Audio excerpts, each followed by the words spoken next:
We live. Yay!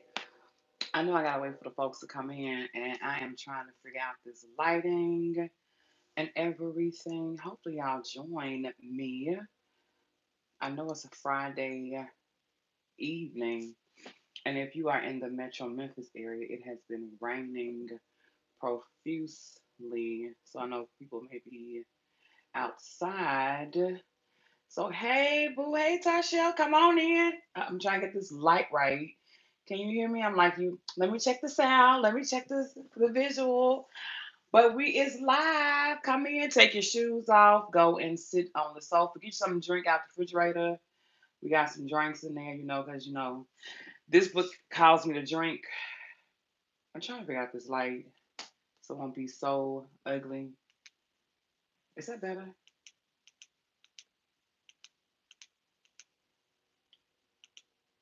I think that was better. We'll go with that one.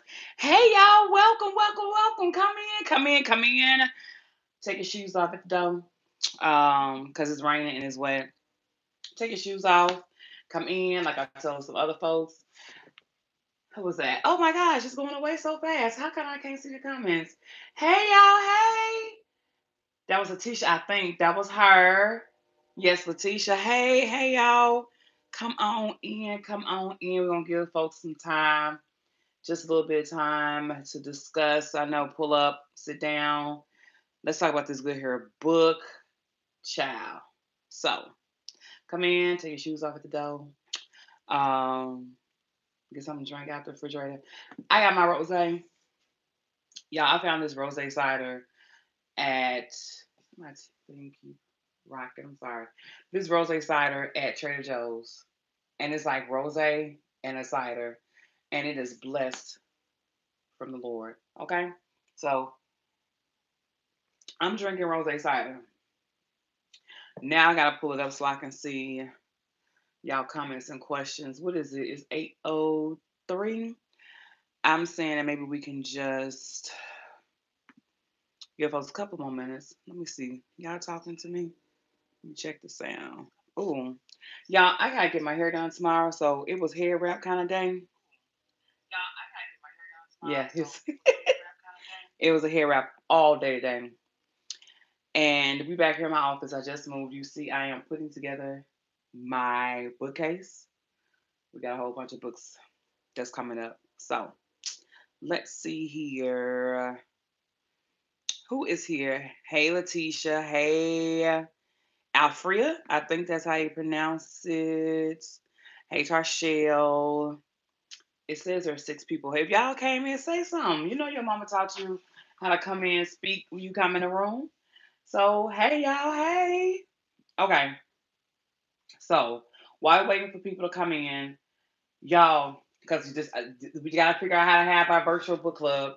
So, in the comments, give me 3 words to describe how you felt while reading this book. 3 words. I'm gonna go first. My 3 words were triggered.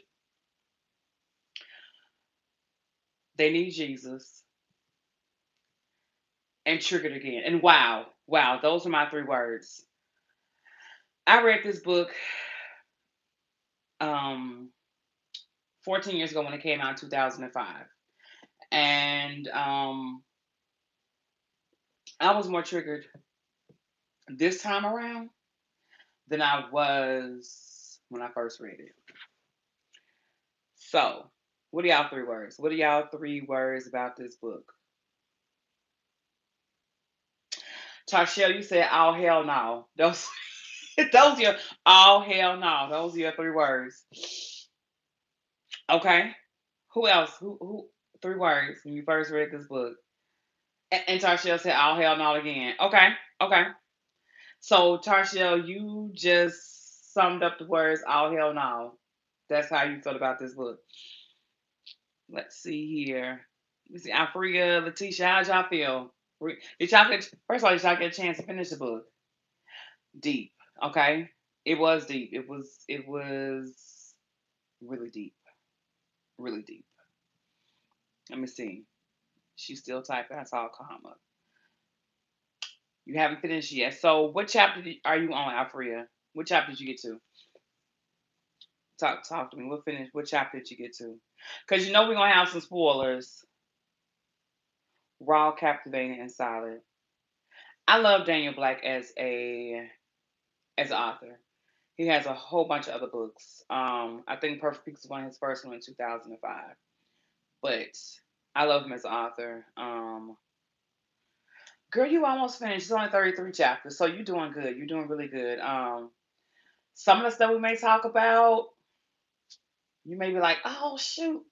Yeah, so you got to chapter 30. You're good. Letitia, did you get a chance to finish the book? Tasha, I know you said you finished the book. I finished the book.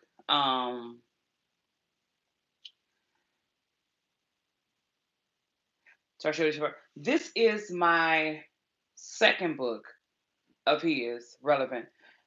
That's good. Letitia, this book is so much more relevant now in the 19 than it was in 2005, especially you good with sports. Okay. Especially now when you think about gender identity, when you think about homophobia, when you think about all that stuff. It's so much more relevant now. I think he was ahead of his time when he wrote in 2005. When you think about the scope and landscape of how homophobia, the LGBTQ plus community, when you think about how all of that has like progressed since 2005, is even more relevant, especially when it comes to gender identity and LGBTQ community. So I guess if we're just rocking with us six, and we're gonna rock with it. I know some other folks probably gonna come in. So hey, we here. Yes, with this, especially with girl. Do y'all want to talk about that too? Because I don't know how to feel. I really don't know how to feel about that at all. Let's roll with it. Okay, with this book being a backdrop, and with brother Jesse, I keep saying Jesse, with brother Jesse, oof, I'm hoping that it's not true. And this is my take on it. You talking about CPD, Chicago Police Department, is one of the most notoriously, feeling all the bad words here, police departments of all time, especially going back to mobsters and the mafia and stuff like that. Now, mind you, we talking about the same police department that killed was Laquan McDonald. We talking about the same police. Like, I think it's some information that's being left out on both sides. That's my take on it. Um, and we haven't been privy to that information.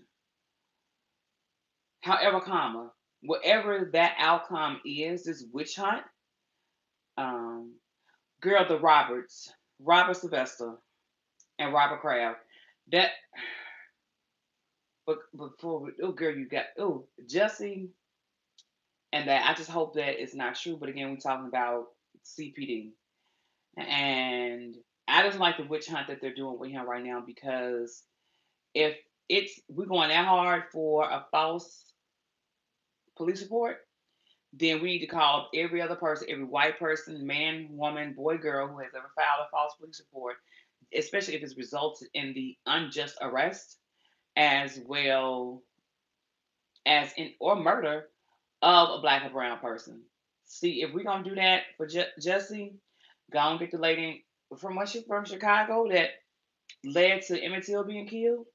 Like, go get everybody, round up everybody. This is gonna set the precedent. Go get everybody. Yeah, you're never going. And then the next day or 2 days later, they tell me Robert Sylvester got to go to a hearing tomorrow. So that's a lot. Whew. All right, go to DC and clean house. They don't want to clean house for real, for real. He was from Chicago. She was from Mississippi. Okay, the other way around. But Letitia, they go, girl, DC. We want to have a government. I had to drink on that. We wouldn't have government, but if they kept that same energy across the board, child. Okay, so let's get into it. Bam! Perfect Peace. I need a drink too. Girl, I had to drink. I went on board before I went live, so here we are. If you're watching, I'm like Tarshell now. Come in, introduce yourself, like, subscribe, introduce yourself, comment, take your shoes off at the door. Come on in, sit down. We're just getting started. All right, so this is our first book club meeting, so I guess I'll just ask the questions. I'll talk, and y'all gotta talk back to me. Let's make it interesting, all right? My first question is, hey Sandra, welcome. Beck's Fiction. That's a good one. It is like it was one of those fiction books that it took you on a ride. I called it an emotional roller coaster. It took me through. I was triggered at one point in the book. I had to put it down and go to sleep. Um, Child, it was just too much. It was a lot. Um, let's see here. Where are my questions? Okay, why do you think Imogene thought that she could get away with disguising Paul as perfect for the rest of his life? Why do you think that, like, after reading the story and seeing how Imogene's personhood, mental capacity developed, I don't even think she was that smart or that forward thinking. But why do you think she thought that? Like, first of all, did you think I don't think she thought it all the way through. That was my thing. I don't think she thought it all the way through. She couldn't have thought it all the way through because she didn't think about puberty. She didn't think about I don't know. How why did y'all think or how do you think she was slow? Because I know you talked about Gus being slow. That's good. I think trauma had her mentally challenged. But to that point, Tarsha, like to that degree, that you really think that you can have this boy be a girl for like 18 plus years. I don't think she thought it through either, Alfrea. Am I pronouncing it right? I don't think she thought it through. I really don't think she thought it all the way through. Because when Perfect came in and was just like, who was that? Eva May? Let me see. Uh, Eva May, when she said, or who was that who told her cat? Who was that who talked about the periods? And she came back and asked her mom and was like, well, and she had to clean that story up. Like, well, if you love Jesus or you close to God, you don't bleed. And those she had depression from having. She had depression and her husband loved her. Ooh, child. She was functional. What is it called? Functionally depressed, I believe. And I can say that it clouded her judgment because when Perfect came home, quick she had to lie quickly about that period. And that's why I'm just like when you think about the time, the scope, when the story took place, like it couldn't have taken place in 2019. I know that part. Taking place in like the 1940s and 1950s, it was ideal, especially for a rural town versus being in an urban setting because um, rural towns get so quick and caught up in those old ways and beings and ideologies, and they really folks ain't really fact checking. So I think it was the fact that it was in a rural setting. I do think some of her validity because of that allow her to probably hide it. I think the gender roles not being really or being defined as they were would allowed her to keep Paul perfect um, away from the kids or the rest of brothers as long as she did. Absolutely, she was depressed, but the unresolved trauma had a lot of lasting effects. Let's get into it. This is different, y'all. So we just gonna be all over the place because this is a book club on live. Um, yeah, the trauma. Do you think she didn't look at the bigger picture? No, she couldn't have because I think she got so caught up in the moment of having.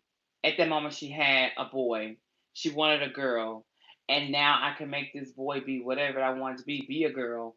But she didn't think about anything past that moment, and all her she was being selfish. She was uberly selfish, and how she allowed herself to get caught up in that moment, and she didn't think anything through. She didn't think about the lasting effects. Like, what's the saying? It's like, if you don't resolve yourself, like if you don't heal your cut, you'll bleed on other people. And she just bled all over them kids. She was cut. She never resolved it. She didn't bandage it, and she just bled all over the rest of them kids and her family. Um, yeah, were y'all surprised that it lasted this long? Did y'all think it was gonna last longer? Were y'all surprised? Let's see here.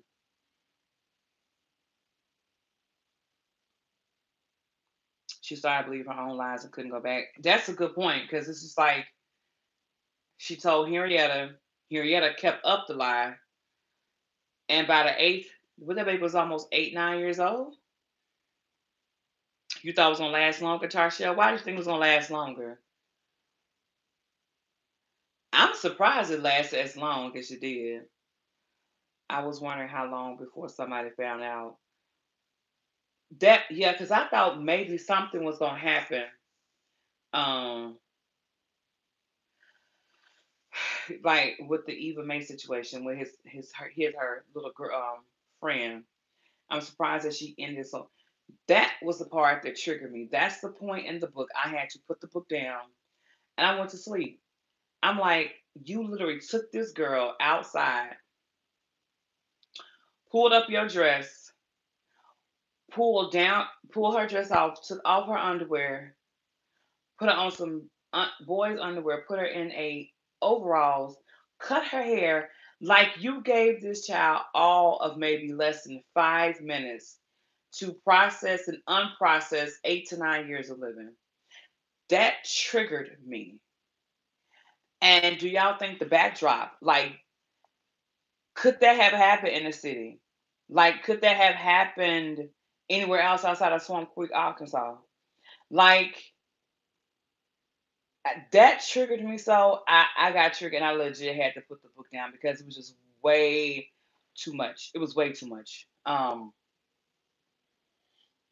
Way too much. I just thought, because she had put so much thought into it, because she wanted Paul or perfect to be such the perfect little girl, that she would have done more due diligence like she did when he was a girl to protect her.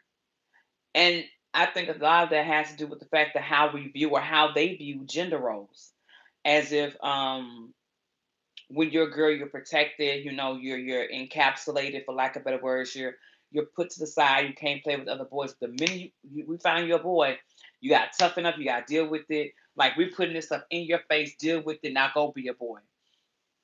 That was crazy to me. But I think it also spoke to how they process and how they thought through gender roles and gender identity. When they went in that when they go went before Gus, when they went before Gus and made Paul perfect Paul, as somebody said, perfect Paul, pulled down his pants in front of Gus and proved that he was a boy. Ah, and then Gus was beating him. I couldn't take it because I was like, y'all, like, no one's thinking about the greater good of this boy. Like, no one's thinking this child is already confused, asking questions. He done seen the cow in the pasture, asked mama, or who was it? His brothers, why was a female putting her thing into the cow? Bartimaeus. She asked Bartimaeus. She had that experience. Her brother, revolted, and he was like, "Oh my gosh, what is that?" Had that visceral reaction. Then your mama come through, another visceral reaction. Then your daddy beat you. That's like all these visceral reactions, and nobody talked about. Like, no one protected Paul the way they protected Perfect. And that was just the oddest thing to me, because thought I didn't understand how it was so quick for them to lose that love and cherishment, if that's such a word, and reverence that they had for perfect that they had with Paul. Like it's like immediately in that instance, they was done with him, but it was their fault. So yeah, that was one I just couldn't get with that. Um, oh, this is a good one. Did Imogene's childhood make you? Let me see, so true. They neglected him when he need yes, and sexually wasn't discussed openly. Sexuality, okay, sexuality. It was more or less expected. It's more for you to know who you're supposed to be. Sexuality and gender roles. You're so right about that, Letitia. It was like they. It's just like you went to church. Church was the center of everything. You came home. You saw your mom and daddy do their roles, and thusly, because I've seen mom and dad do their roles, now I know how I'm supposed to act, and nobody discussed it. But could you imagine if you only been around your mom? Now you get exiled from the house. Now you get kicked out the kitchen. Now I gotta go be out in the yard with my brothers. I couldn't even play with them. Now I gotta work with them. I'm confused as hell. Like, what you want me to do with these boys that I can only interact with in like controlled spaces? And that's the part that really triggered me because in the back of my mind, like, this is a huge mental health piece. And in some instances, some of this still kind of relishes in the Black community because we don't talk about sexuality. We don't really talk about gender roles, gender identity, how you self-identify. We don't talk about it. It's just figure it out. Like the teacher said, you just gotta figure it out. You're supposed to know. But how you gonna know at 8? Like how you gonna know at 8? You can't know because you emulating who you see. That was crazy. That was really crazy. Do you think that the way Imogene was raised, or no, do you think, okay, for you reading it, did Imogene's childhood make you more empathetic, no, sympathetic to her actions? Like how she was raised, do you think did that make you feel sorry for her? Or how did that make you feel towards Imogene knowing how she was raised? Like, we got 8, talk to me, y'all, 7 folks in here. How did that make you feel? Like, did that make you feel, Tasha, you said you didn't feel sorry for her. Why? Why didn't you feel sorry for her?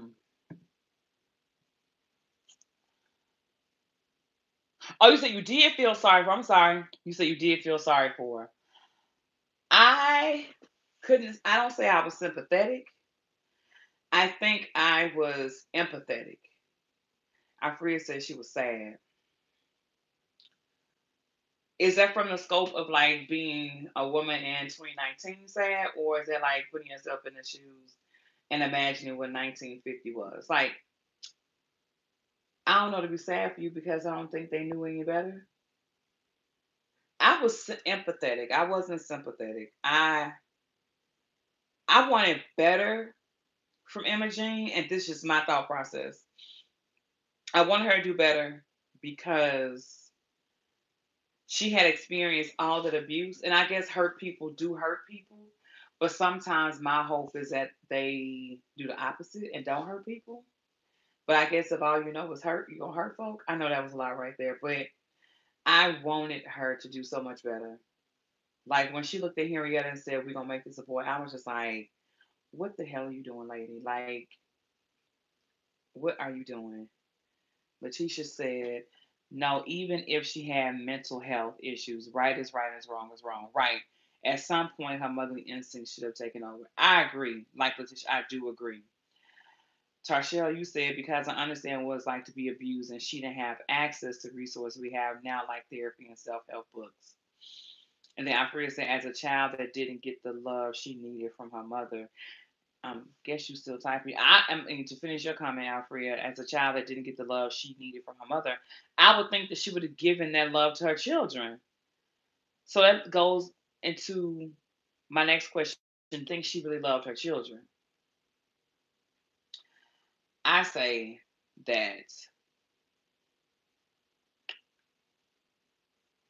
she was dead. She was so damn wrong, Tarshell. She was wrong as two left feet. Wrong as two left feet. Do you think she? Okay, so do y'all think she loves her children, or do you think she tolerated her children? That's a good point. She didn't know how to love herself. So would you say she was incapable of love? Because I don't think she never said she loved Gus. She said that she respected Gus because he was a working man. So no, I don't think Letitia. Would you say? No, I think she didn't have the capacity to love them. I think she loved them the best, loved them the way she knew how. But would you call that love? I don't think she had. I'm leaning towards Letitia when she said, "I don't think she had the capacity." I really don't think she. I don't really think she knew what love was, what love was supposed to look like. What um, I just don't think she knew.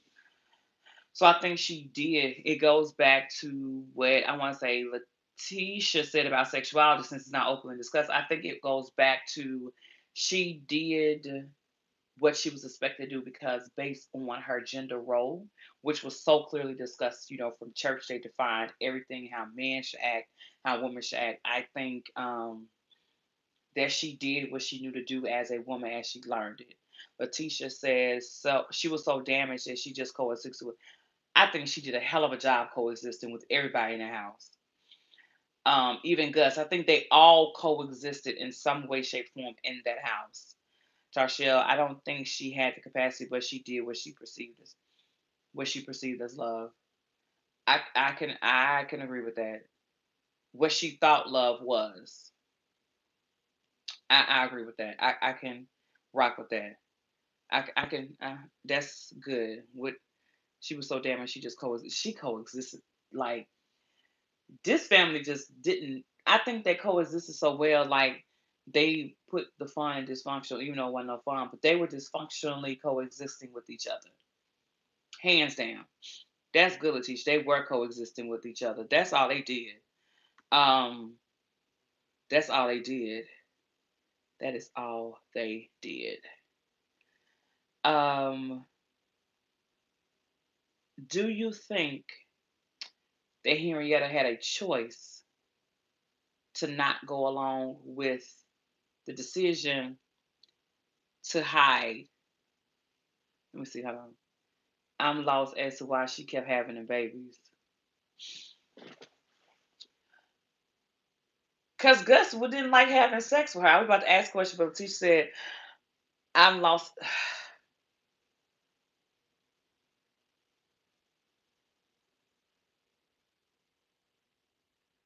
I don't know why she kept having the babies because Gus didn't love her. He said she tricked him, but I don't know how you trick a grown man into having sex with you. Like, I don't get that part. Like, I know how you can trap, but I don't understand how you can trick. I know Gus was slow and he wasn't really that self confident, but I don't understand how. I don't know. I don't know how she kept. They had seven, seven, right? Yeah, Paul was seven. I don't know. I don't know either. Like I don't know how she kept having because if he slept on the floor and she slept in the bed, how y'all coming together? I don't know. Maybe they consummated after Gus went down to the Jordan and he had his cleansing experience and he felt in a loving mood. I don't know because he went down to the Jordan certain particular times of the year, so maybe he felt like consummating the relationship after he cleansed. I don't know. Um, it was a culture at the time. That's what people did in the 40s. So they worked and had babies. But the way Gus talked about her, I was just like, why are you even here, Gus? Like, why are you even here? Um,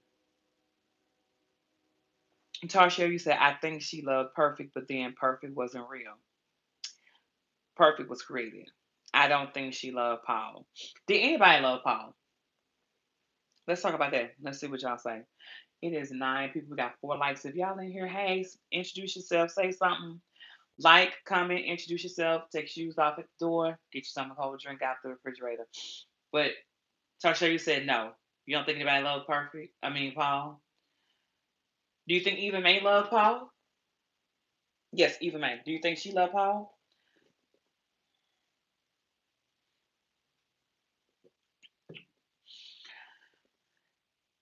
Letitia, you said there is an issue right here.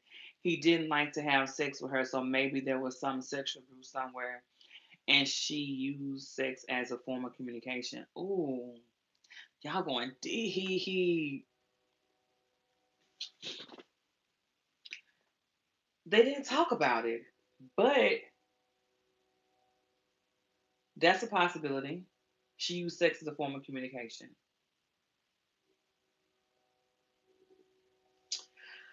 So she, because it was her duty, and so it went back into her gender role of having sex and sexuality.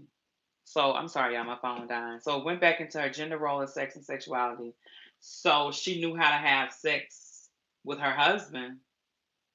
Didn't Letitia just drop something? I was like, wait a minute, Letitia, let's not like let's take a moment to pause right there. Like that, like she used sex as a form of communication. And it goes back to what she said about that sexuality. Like I know that a wife is supposed to have sex with you. I know that a wife is supposed to be have children. I know that a woman in this role is supposed to have babies. So I'm going to communicate my role or as a wife to you by having sex with you. Letitia, that was good. That was powerful because you can see how women, and we probably all done it where we've used sex as a form of communication. Because a lot of times people say that women would withhold sex or to prove a point. But I do think, especially with black women, because we're not allowed to have full agency of our sexual expression. I can't say, girl, Letitia, come on through here. I can say that we probably have all, in some form, way, shape, or form, fashion, have used sex as a form of communication. Girl, Letitia, you gonna have me. That's a whole moment right there. A whole moment. That's a whole moment.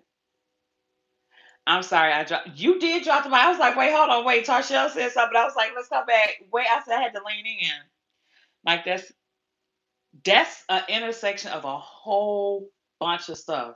Like I know we gotta talk about Paul and Perfect and Eva May and everything else and the boys and Mister, but sex is a form of communication. Child, somebody give her a birthday cake. It's a night. Got me over here. Reevaluate my whole life. Like, hold on 1 second. Have I used sex as communication? Matter of fact, let me write this in the back of my book because I ain't even picked that up. Because she had 7 kids with Gus, who said he didn't even like her. I'm like, wait a minute, y'all. I got to pause because I'm just like, this is a cause for pause. That was good. Letitia, you lead. What you want to talk about? Did she even like him? She never said that she. What happened was, and I remember this from a book. Gus was a good working man. He wasn't that attractive, and he always talked about how slow he was. She was shapely, but because the other two sisters were light skinned with the high yellow man, she was with the darker skinned man. And her mom, like, so she was just like the daughter, like, oh, you gonna make a good wife. He wanna marry you, go get married, type of situation. Um, so I don't think she even liked him. She never mentioned love. She always mentioned respect. She did it because she thought it was her duty because that's what they taught. Exactly, they were taught, and then also she was pushed into this marriage.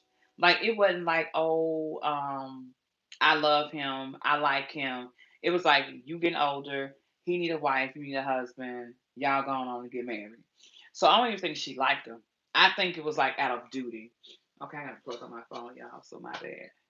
But I think it was out of duty that they did what they did. Um, I don't think she liked or loved him. It was his work ethic that she loved. So she liked him because he was a provider. You don't think he liked it? Well, she didn't say liked or love. She said she respected him. And that's one of the things that she always said. I'm looking for a charge, y'all. I'm sorry. That's one thing she always said was that she respected him. And she always said respect. She never said like, she didn't say love. But I don't think she knew how to express affection.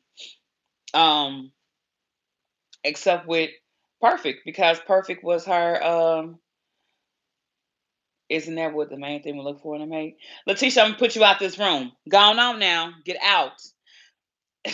Get out. Yes, she said she always wanted a hardworking man. And he was always that. Letitia, ain't that what you wanted to make? Letitia, get out. We're still repeating the cycle. Get out.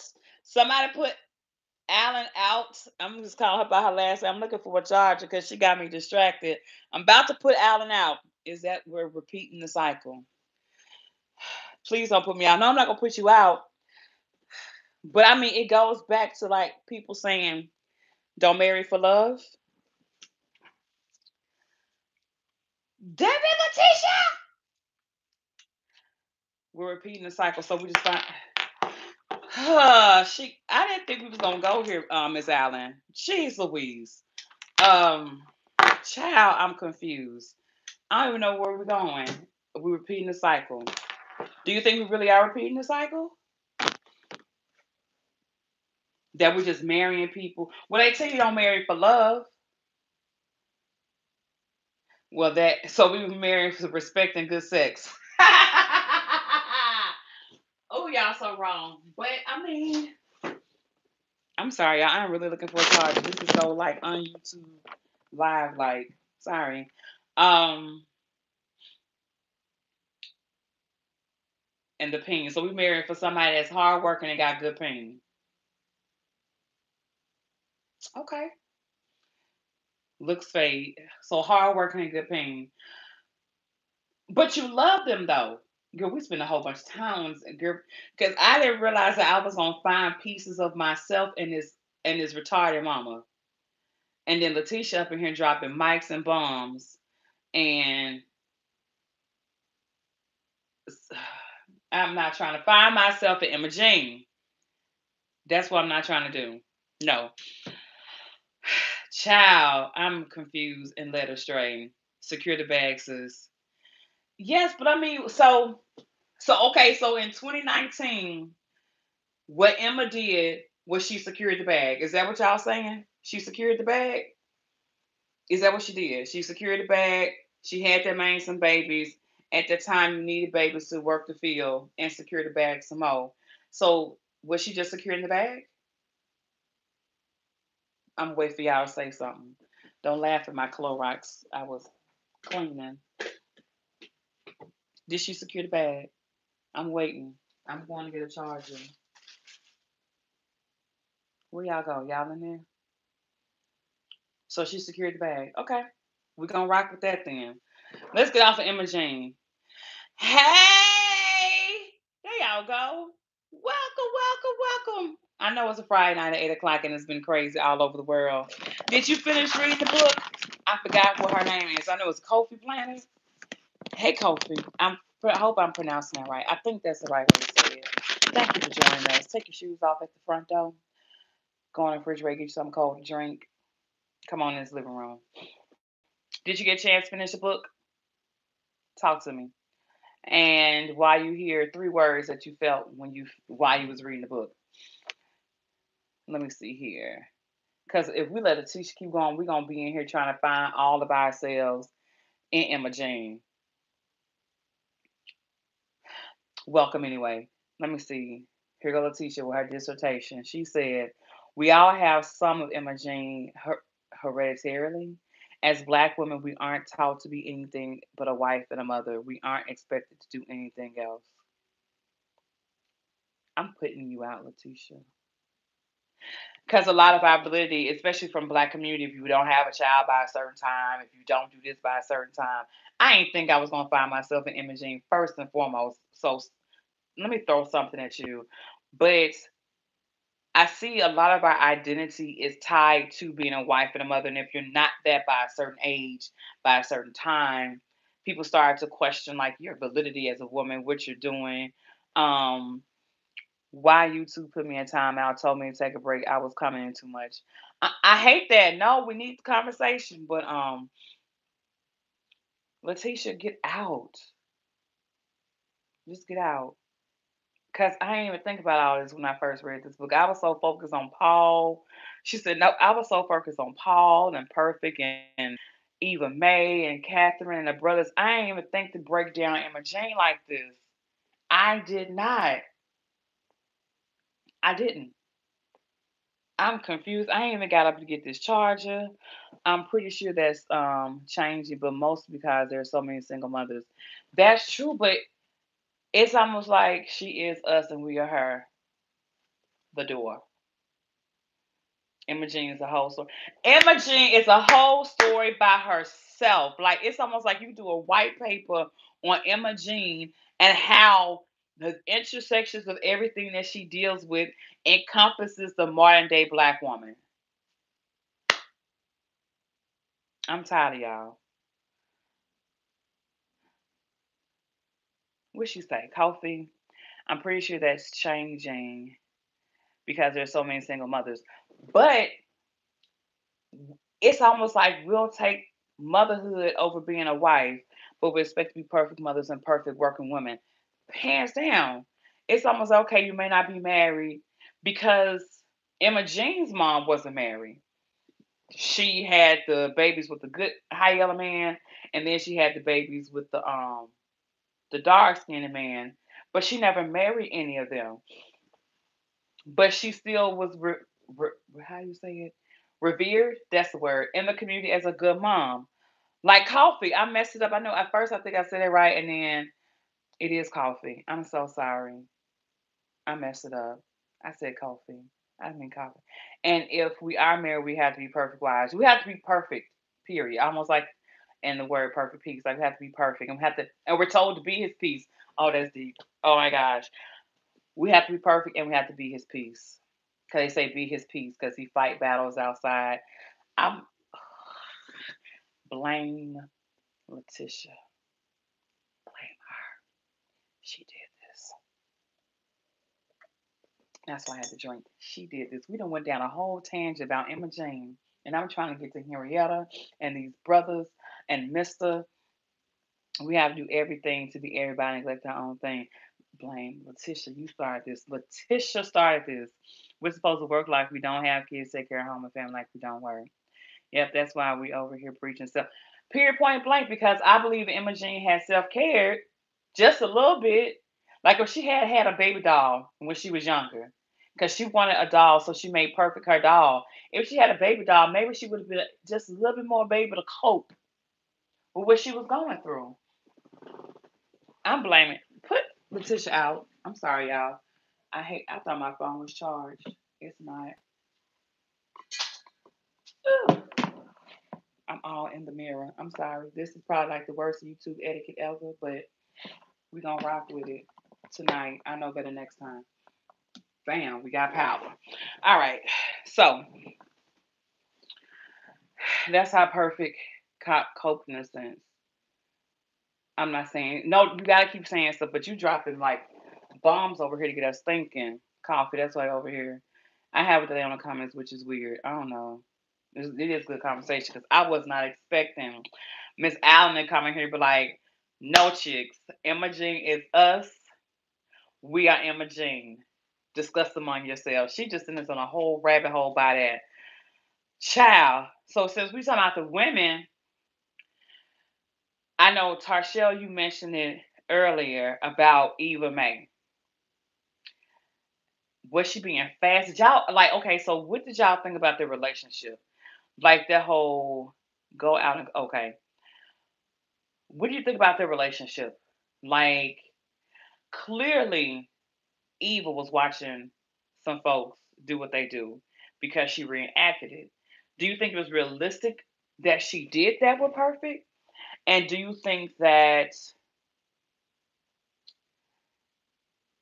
like the dynamic of the relationship was it realistic when Daniel Black put this in the book? Was it realistic for him to go through that type of relationship that they have? And do you think like how you do you think she was watching too much? Again, do you think her parents wasn't paying attention? Like, what's that dynamic between Eva and Perfect? And do you think Eva loved Perfect? And why do you think she loved him? Because even after Perfect became Paul, she still loved him.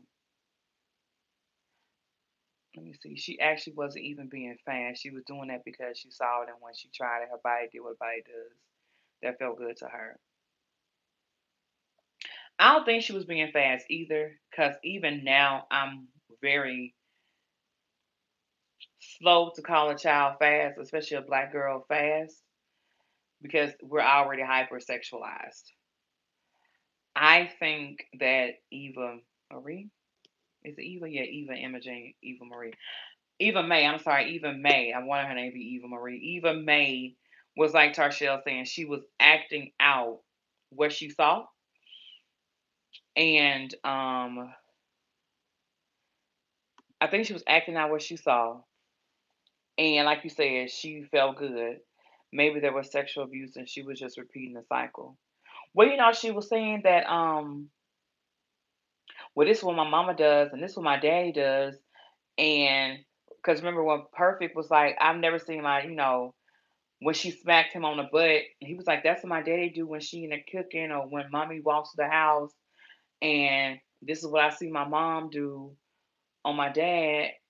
And Perfect was like oblivious. He was like, oh, I've never even seen my dad and mom show affection.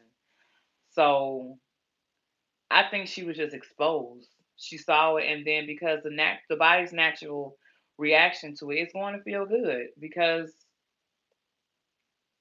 anyway, it's going to feel good. That's what the body does. Sounds like they had a frisky, loving relationship.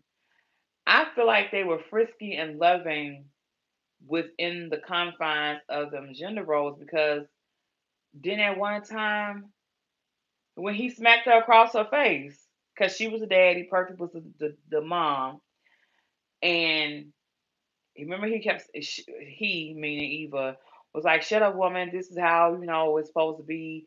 Don't talk back to me." Like I believe it was loving in the confines of what they knew back in the 40s and the 50s. Like a woman didn't say too much, a man ran the house, woman you took care of the house type situation. Right, because she smacked him around. Like she smacked her across the face and um at one point in time forced her down. Was like, I see my dad do this. So but do you think Eva loved Perfect and Paul? I believe somewhere in however warped that was when it started out. I know we got folks who haven't read finished the book, but towards the end, she said that she was looking for someone to play with.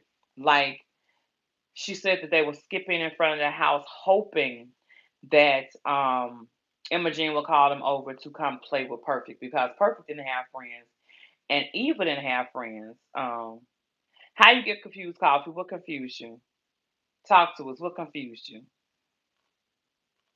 I'll wait. How you get confused? Beat her and love on her like any other abusive relationship. That's what her daddy. That's what their daddy did. That's definitely what their daddy did to. That's Eva May. Coffee said she was confused, so I'm trying to wait for her to catch up to see what she's confused about. Because it's how we gotta communicate. Let's see here. But while she doing that, I think Eva loved Perfect. Um, I hate to be like, they need some damn toys. They needed some toys. They needed to play kitchen. They needed some old pots and pans. They needed an old box. They needed something because going underneath the house and hunching on each other.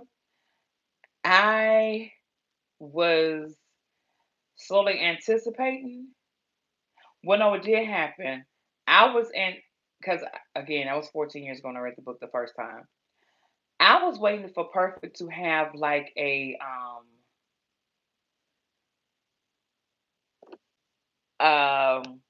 how can I say this? A reaction to Eva performing oral sex on him. I was waiting for that to happen. And when I say waiting, not like a perverted type of way, I was just waiting for the body's natural response. Because he talked about the tingling sensation. But I was waiting for that because I was like, they doing too much.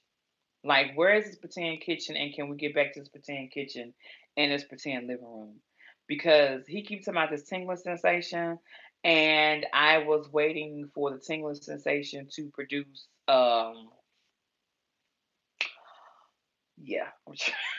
I was waiting for that to happen because like she kept doing it. But why didn't she say, Tarshell, you are slow with these emojis? Like I was ready for the little boy to come. And no, in words, my bad, got a call. No, you good, coffee. Um, but why do you think, and this is me going back to Eva May, and if she knew what boys and girls were, and here she is playing with Perfect, giving him oral sex, but it's a girl, why do you think she never said anything? Like that's the part that confused me. Like Eva never said anything to out Perfect. There is Eva, like hold on. Eva didn't say anything against Perfect, even when she was giving Perfect oral sex. That's what confused me. Okay, coffee. So there's Eva is the friend, the girl, the friend. Emma is the mom, and then Perfect. I don't know how far you got in the book. Perfect becomes Paul after they basically stripped away his femininity. Well, not his femininity. They stripped away his feminine gender role because he was assigned girl, even though he was born boy. And they was like, you can't be perfect no more. Now you're gonna be a real boy. This is when Imogene told everybody like it's not a boy.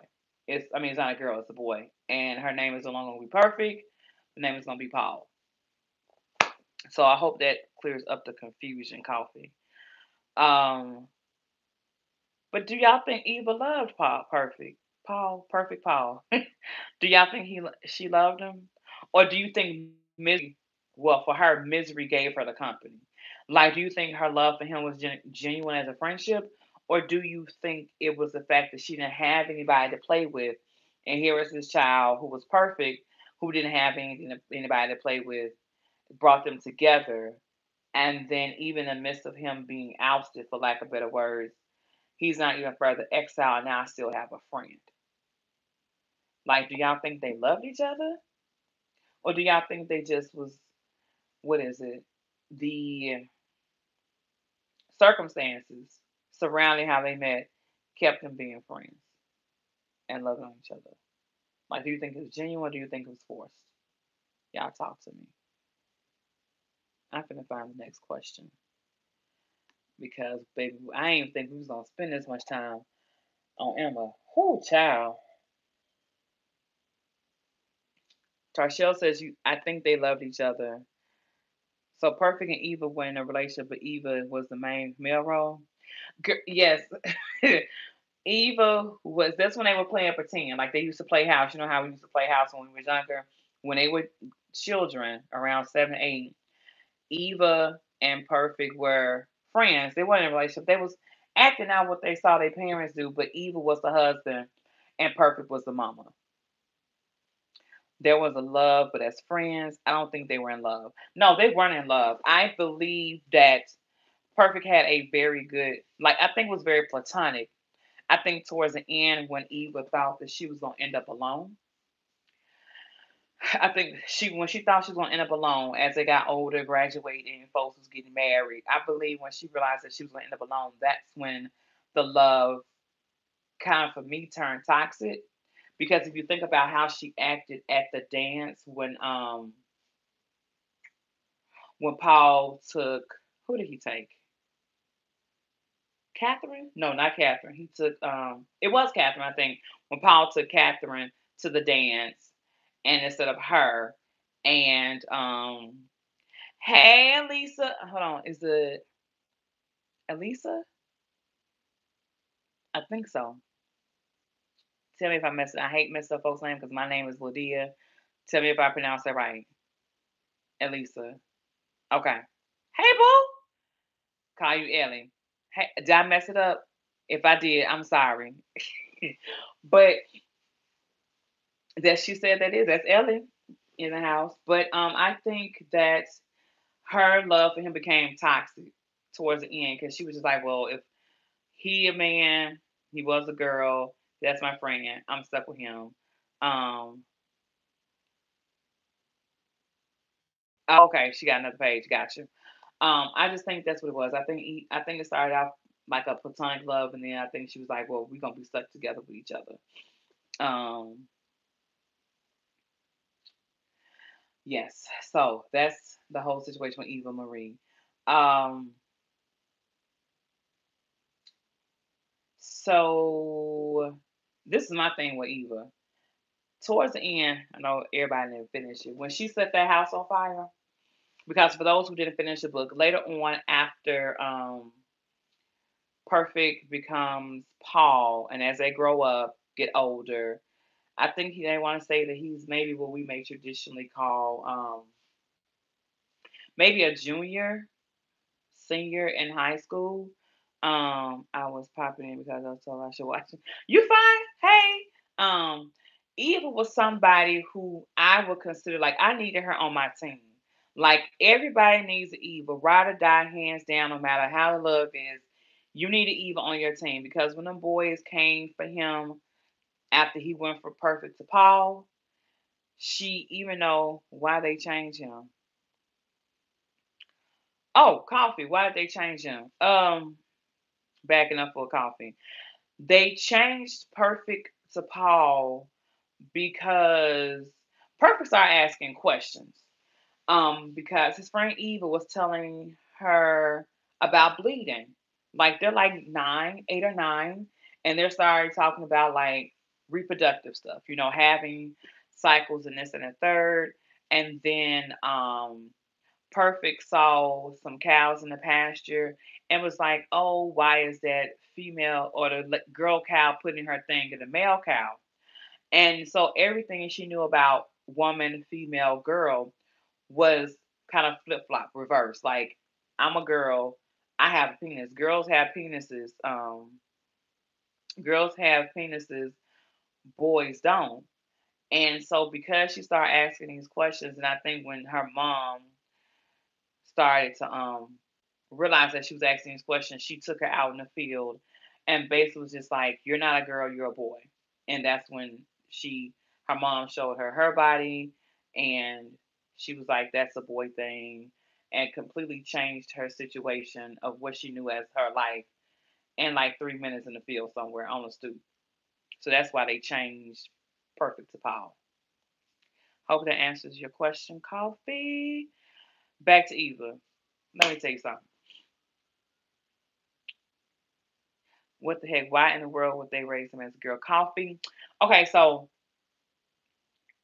the mama had 6 boys. She always wanted a girl. Um, and because she always wanted a girl, when she had the last child, she said that she was gonna raise it as a girl. And that's basically what happened. She raised her as a girl for like the first 9 to 10 years of her life. And then they had that experience. She started asking questions, and then they just switched it to a boy. So she lived like the first 10 years of her life as a girl, and then next she lived as a boy. And that's the quick abbreviated version. So the mama jacked her up. The mama did more than jack her up. The mama jacked her up. Yes, yes, yes, yes. The mama completely jacked her up. It was jacked her up from day one. Yes. Yeah. Coffee, I could see her face right now. She probably like, what? Yes, completely jacked her up. Like she was never gonna find out. And that's why when we started, we was just like, how long do you think that the mom think that she was going to be able to pull this off? Like, there's no way after a certain point in time. This is like the show. Oh, girl, don't even get me talking about I Am Jazz. Ooh, Letitia. Okay, put a pin in that. We'll come. Oh, somebody. Do you, Letitia? Oh, tell me you watch it. Oh, because I need somebody to dish with. Okay, all right. Put a pin in that. Back to Eva May. Eva May. Yes. The mama jacked her all the way up, girl. I seen you, Lisa. Girl, coffee, read it, come back. You'll get all this in context when you come back. But yes, um, I'm gonna have to, girl. Oh, girl, I found somebody to watch it with. I'm gonna call the teacher. I'm gonna afterwards. I'm gonna get you another. We gonna talk. Um, okay. Oh, that distracted me, but that yeah, it's like that. But back to Eva. So Eva was a ride or die. You want her on your team, period, point blank, because Eva fought for Perfect, and then later on in the story, they tried to kidnap. It was some boys at school who had been messing with Perfect after he became Paul for like a long time. They tried to kidnap him. We're gonna have to come back to Sugar Baby because to me, Sugar Baby was like the all-seeing, omnipotent one. And even though he was drunk and they thought he was slow, Sugar Sugar Baby knew. But anyway, they tried to rape him. And okay, I got a question.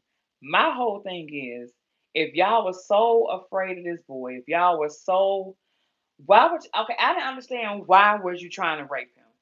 Like, and I never understand it when it comes to people who identify as being like LGBTQ, and a lot of times someone who may like I don't get when men rape. And you know what?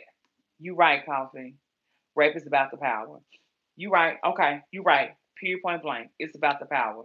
Yeah, I forgot about that. And that's what I thought too. Beat but I understand if I beat I understand, but I didn't understand that part. It takes that power from you.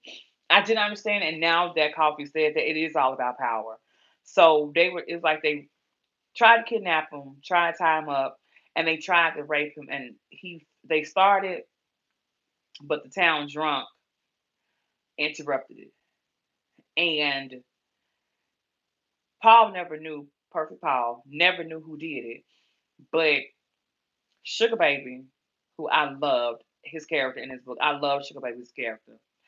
Um, saw it some kind of way. Eva found out that they were the ones who did it, and like later on that year, Eva set that house on fire, killed everybody.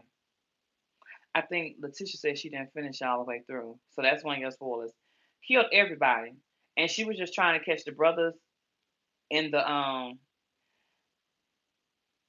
Yeah, thank you, Tarshell. Come on, put that up there. Killed everybody in the house. She thought that she was going to be just catching the brothers because it was a group of brothers. Things like three or four of them that did it. And now you're gonna have me look up that movie, Boys Don't Cry. I'm gonna have to look at that. But was trying to catch the children. Man, everybody, mama, daddy, boy, all of them went. The the houses went up in flames. Killed everybody, and then she was so gangster with it. Like she ran off in the woods and watched the house burn down. Whole family gone. She watching the woods like my work here is done. You mess with my friend, everybody got to go. Watched it burn down, Tarshell. Watched it burn down. Like Letitia, she was like that was so G to me. Like that was so. I mean, how does little girl? I mean, at this time they were like teenagers, but she was like that gangster. She needed a psych evaluation. Why is But I think this is just me. I mean, sure enough, she probably did need a psych evaluation, but I think it was just the fact that she was going, and it didn't help, and then nobody helped to put it out. They tried to, but they couldn't because they couldn't get the water to it fast enough. It was too far gone when they was trying to put the water out and get in the buckets. Oh, she did. No, she wasn't. Eva was messed up too. I think because Eva had been left unattended for so long, and she says in the book, she said, I used to come around your house because of the way they loved you. And no one loved me at my house. No one paid attention to me like they paid attention to Perfect at my house. So I came around you. And I think because a much needed void was filled when she was growing up, I think that's caused the attachment. Um, she wasn't together because Eve was doing some stuff. Girl, child, everybody was messed up in this book, honey. Everybody was messed up. Eva was emotionally abused. I believe she was emotionally abused, and I think she found solace in Perfect and how they treated Perfect. And then once Perfect became Paul, she became defensive because there was still somebody who loved her and paid attention to her and was her friend and was not afraid to be, you know, out and about in the neighborhood, at school, this and that third, as her friend. But I think she was that friend who was like, no, you're not going to mess with my friend. This is my friend, and I damn near may kill you for my friend. I felt like that was a G move. I know it was like street justice back in the 40s and the 50s. Like, she was just like, you mess with my friend, not so much. Not my kill. Not may kill, will kill. I did say may kill. She killed them fools. A whole family. It's like a family of 6 folks. And wasn't bit more. And went out his business as usual. You tried to hurt my friend. Now you gotta die. Mess with my friend. Now you got. While we say at the same time, coffee. It was no remorse. I think she came back around. Still Kiki with Perfect Paul. They was friends to the end. She was Chucky. We did say the same. She was Chucky. She said, oh, you want to play? She said, you want to play? Oh, so you want to play? Okay. She said, catch these hands, but in a fire way. Eva.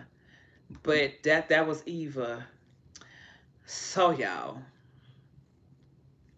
how did y'all feel?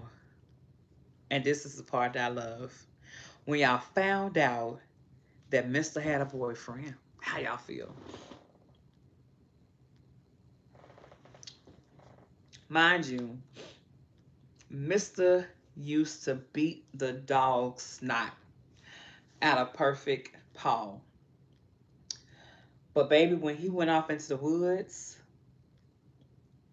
with the young blood, boy, and when Paul saw that coat, y'all faces and these emojis in these comments, when he saw that shirt tail go off into the to the woods, it's like he knew.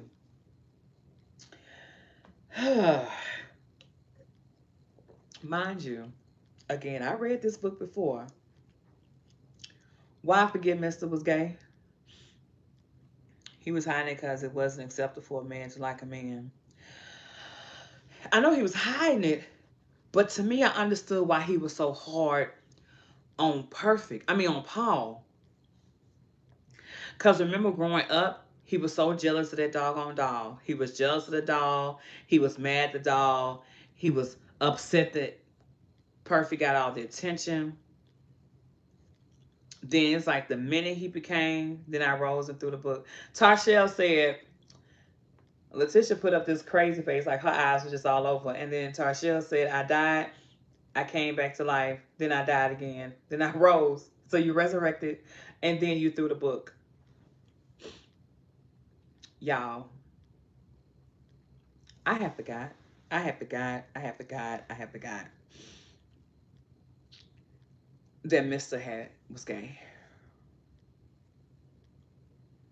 But it puts so much in perspective because outside of Gus, Mr. used to again beat the dog snot out of Paul as if he was trying to. At first, when I was reading it, to me it was like he was trying to. I wasn't ready at all either, Tarshell. It was like he was trying to beat masculinity into Perfect Paul, but hindsight being 2020, I believe he was beating out his frustrations with his own self and his own sexuality. And Paul became the perfect sacrificial person slash goat. I don't know. It was it was a lot, and I wasn't ready. I had forgotten all about it. Homosexuality definitely is taboo. He had to find a way to hide it. But why do you think he took it out on Paul when they were growing up? Why? Like, why do you think he took it out on him? I'm gonna wait for y'all to get them. Why do you think he took it out on him? Mr. knew what the life was about. Do you think he identified what he be himself or his own self. I believe he was trying to beat them urges out of himself. But definitely think it was projection. But here's the thing.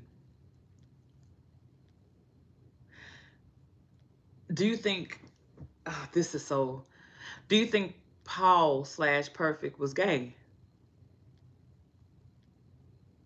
Because I don't think he was gay. I think that he was just confused. So it just goes back to how we think gender roles are. He was resentful because he had to hide his, but perfect Paul got it naturally. True. It's almost like because this is perfect, Paul represented what he couldn't be. True. Yeah. Come on, coffee. I think that has a lot to do with it. He didn't know any better because he was raised as a girl. Exactly. I think his sexuality was given to him. And I don't know if you call it bisexual, gay. And I hate, like in these questions I was coming across, they said confused. And sometimes we call homosexual people or LGBT members of the LGBTQ community confused. I think in this instance, it's not him being confused. I mean, not him being able to identify. So that's where his confusion comes from, because it's like, I don't know. So did Paul like men? Paul did like boys, but he also liked girls. Well, he said Catherine gave him a tingling sensation, and the young blood brother gave him a tingling sensation. So, but you spend your first like 10 years of your life as a I do think it's confusion in this case, Tarshell. He spent the first half of his life um being attracted to boys because he was being raised as a girl. And then you abruptly change his sexuality. You abruptly change how he sexually or gender identifies. And then it's like, now I'm a boy and I know what I like when I was younger. It's he liked men and he liked boys. And even towards the end of the book, when they was talking about he had moved to New York and things like that, I'm thinking, oh, he gonna be out. But I just think he, in my mind, because it doesn't give us a clear cut case of what happened, I think he was always just in a state of confusion. And I don't know what to call that space. I can't say it's bisexuality because I don't think he was afforded the opportunity to fully express himself in a sexual way, boy or girl. What y'all think? But this Mr. piece, let me see. I think that is confusion, but he was raised to be a girl, but you know what you are attracted to, even if you were raised one way. Yeah, and it is confusion. I think he was just trying to get in where he fit. That too, because he talked about how if you marry Eva, I think, or Catherine, how it was just, she gave him a tingling sensation, then a young blood brother gave him a tingling sensation, and then it was just tingling sensations all over the board. Like, I just think he eventually would have been somebody who just would have tried to find love. However, and if you put in a social construct that we call church, I just, because the backdrop of all this was a country town in Arkansas. Y'all kept seeing how they said Highway 64, right around the street in Bartlett. But it happened in country rural Arkansas in the 1940s and 50s. And it's just like, I don't know. It's just one of those things. It's definitely confusion because I'm confused. Like, I wouldn't know. I could imagine being raised in that type of environment and then having to choose. He would have repeated the cycle trying to find love in all the wrong places and faces. Do you think he would be able to find true love? Or do you think he had the capacity and the agency to understand what love was? Do like Letitia. I'm going to just drop the mic real quick. Let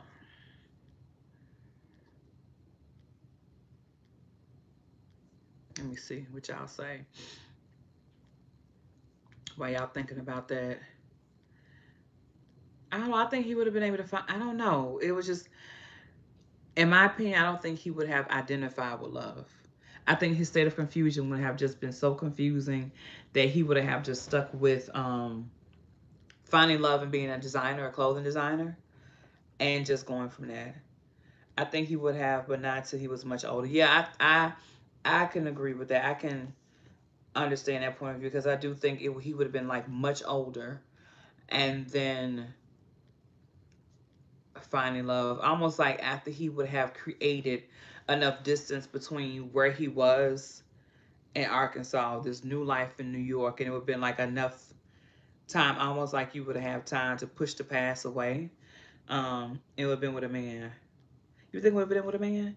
I think it would have been with the man because I don't have children, but I know that they say the most impressionable years are those like those first years of life. And considering he was raised as a girl during that time, I think how he was raised shaped again the gender roles and the gender identity and the sexuality and the expression of that was shaped in the beginning. And that just kind of imprinted on him because I don't think he would have switched up from that. Not to say it was right or wrong. I just think that that's just how, because that's how he was raised. I think would have been my man too. I do definitely think because of the way he was raised those first 10 years. And then too, a lot of it too would have been a woman took my life away from me. If I think about it like that, like a woman changed this for me. A woman, pushed me away from an identity that I was comfortable with. A woman, even though it was a mother, she had a very visceral reaction and she did this to me. So a woman probably won't be capable of loving me because of that. Yes, that's just like my thoughts on that. Um, yeah. What about Gus? How y'all feel about Gus? How did y'all feel about Gus? Like, how would you describe him? A woman made him a girl in a confused state. And yeah, a woman jacked my life. His sexuality was forced on him, and he wouldn't have been able to love a woman completely. True, true.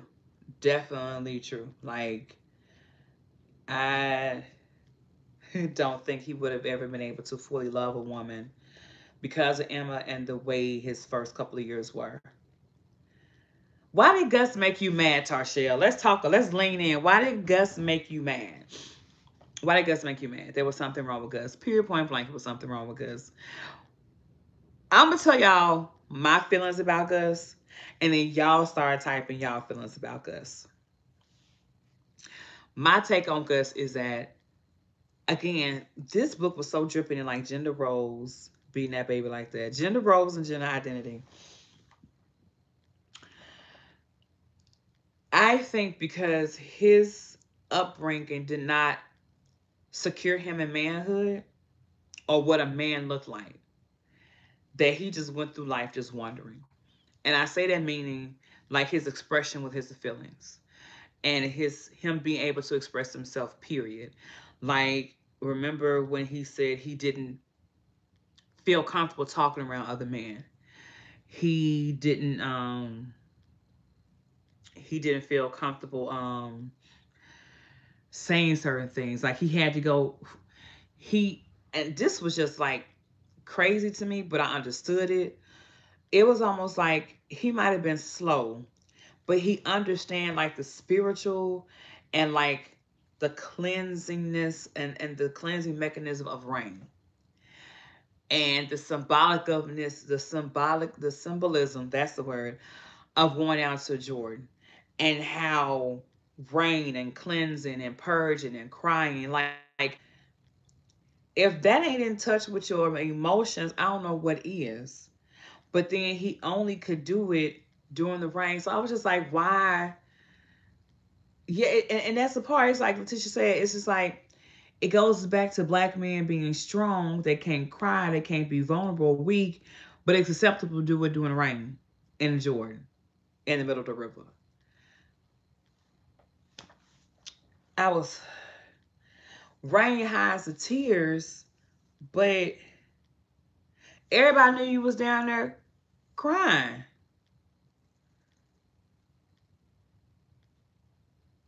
What song, Coffee? but probably so. Lay down my burdens down by the riverside.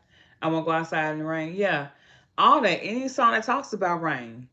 But I can understand the cleansing mechanism because it's like the earth is cleansing, is washing away stuff. But Gus didn't make, he made me mad when he started beating on Paul. But Mr. beat Paul more, to me, in my opinion, than Gus did. Gus was just an interesting character to me because his dynamic, which he probably is a whole nother, like every woman is Imogene and every black woman is Imogene and Imogene is every black woman. Gus is every black man and every black man is Gus. Because the dynamic and the complexity. Who is Gus to Paul? Gus is Paul's daddy. That's his daddy. And if you look at the complexity of who Gus was, yes, he was provided. Yes, he worked hard, but he got uncomfortable in crowds. He got uncomfortable. Gus wasn't ready to be a father, didn't know how to be a father because his father was just kind of standoffish with him. But again, because that's what man did, let me put these babies up in her and have babies because back then your babies equated to your workforce. You didn't have children, you couldn't work the fields, you couldn't do anything, you couldn't make money, you needed that. Gus had anxiety. Why you say that, Tarshell?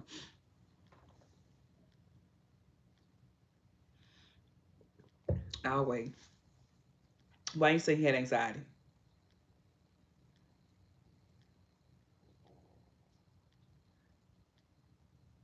Why Tarshell gives us an answer. He just, I don't do anxiety. I just want to see why Tarshell said he had anxiety. I can see anxiety. I can see being socially awkward. I can see maybe having babies were linked to your manhood, your womanhood too. I can see Gus PTSD from his dad, Letitia. He didn't like being with people the way he reacted in situations. I think, I hate to say he was on a spectrum, but I do think maybe he had a learning disability or what we would equate to a learning disability in 2019. Um, yeah, I can see anxiety. I can see the PTSD. Um, I can see all that. But aren't most black men social? I would say social anxiety for sure because he didn't like talking, especially with like the preachers and deacons from church. Like that beat down, getting ripped off when he went to sell his meat. That spoke on a whole nother level. And I think again, Letitia did this. She started this. When you look at Gus, now I'm looking at it from the scope that Miss Allen gave us earlier this evening. When you think about what black men have to go through now, even in 2019, like I have to be a provider, I have to give this, I have to marry. Well, I don't know, that whole black man and marriage is another thing, but I gotta marry. Then I gotta, get it. I gotta be a good worker. Then I gotta get a wife. Then we have to have children. Then I have to have, the handiwork of my hands. And then once I come up with a business idea and a business plan, um, then I gotta go into the marketplace, and then I get less than what my meat is worth, and the man gonna come through again. So it's just like if you think about the social norms and the social constructs that we deal with even now in 2019, you can see how Miss Allen pointing this out, how men, how what Gus is and represents is still prevalent in our community. This is crazy. I never thought about this until she said that. Because I just thought Gus was crazy. He was beating the boy and he didn't know how to express his emotions, so it was safe to do it when it rained. Now I'm sitting here thinking about Gus as a black man. So when you think about these children as a black child in 2019, is there any correlation? That's because we aren't ever considered to be human. What you mean, like because we're less than or considered to be less than? Letitia? It's a lot. And I'm thinking about this from a whole nother perspective now because of this conversation, because I just kind of put Imogene and Gus out the picture and my whole focus was just on this child. They crazy, they dysfunctional, they need Jesus. now. Just like, yes, Langston Hughes is very good about writing short stories and, yeah, about that coffee. Things are still the same in so many ways. It really is. Because if the backdrop was like 1940s and 50s, this book was published in 2005, and now here we are in 2019, and we're still finding commonalities even after. That's almost like 70 years if you think about it. From the backdrop to now. That's sad almost. But like Letitia just said, we are property and we haven't gotten past that trauma. That goes back to, what is it, post traumatic slave syndrome. Black men being tortured outside the home and can't express their frustration, so they come home and do it. But see, Gus didn't express it at home. Gus went down to the river when it rained and didn't talk about it. That's a, Gus confused me at times because I wanted to understand the why, if that makes sense. I want to understand the why he expressed it in on his child and at the river. I think Gus didn't know what to do with his emotion. That's it, right? He didn't know what to do with it. I think because I just want to know, and maybe they said in the book, and I have to go back and find it. What made him go down to the river the first time? I think it says something about it as a child, but I want to know what made him go down to the river the first time, and how did he identify him expressing his emotions at the river um, when it rained? That, yeah, I had to go find that. Gus was just, as you said earlier, Gus is every black man, and every black man is Gus. Yeah, that, yeah. Let me see. I don't remember them saying why he started. I don't remember saying why he started going. It'll be, and again, this is us. It'll be interesting to know what started him to go and why he started going. Now I'm gonna have to go through the book to see if I can find it. Or shoot, I might just email Daniel Black and be like, "Sir, we got questions, book club. Why did Gus start going down to the river?" Because I think it would give us context to understand why he could. It's on the first page. Let me see. First page. Gus stood beside. Gus loved the rains. As a child, he laid in the bed, listened to the thunderous polyrhythms that drummed into the rusted tin rooftop. Something about the melody soothed his somber soul and allowed him to cry without fear of his father's reprisal. Reprisal. After all, he was a boy. Chester Peace Sr. loved to remind him, as though his genitalia didn't. The tears didn't speak well for one who would one day become a man. The indelible imprint of Chester Sr.'s inordinately large hand on Gus's tender face, oh dang, whenever he wept, bothered the boy who in his heart wanted nothing more desperately to emulate his father. But as he grew, he never learned to control his tears. There it is right there. As he grew, he never learned to control his tears. He learned instead to hide whenever he felt their approach. The rains awkward sometimes. Oh no, the rains awakened something in him. There it is. Maybe it was a steady flow that eroded his makeshift stoicisms and caused water to gush from his eyes as if from a geyser.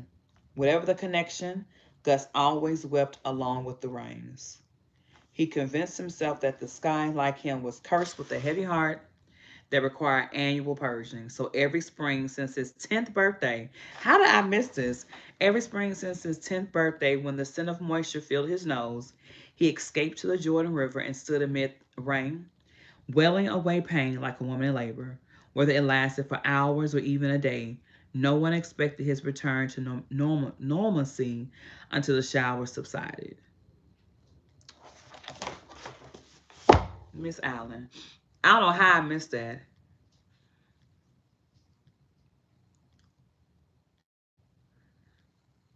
Right. I missed all of that. Like I know I read the story, but it's just like now going back and reading and reviewing it and seeing it through this context. It's just like He loved the rain, but his daddy wouldn't let him cry. And every time he's cried, but what happened in those first 10 years to Gus? It don't say. It said that he loved it since he was 10. Or, let me see, I just read it.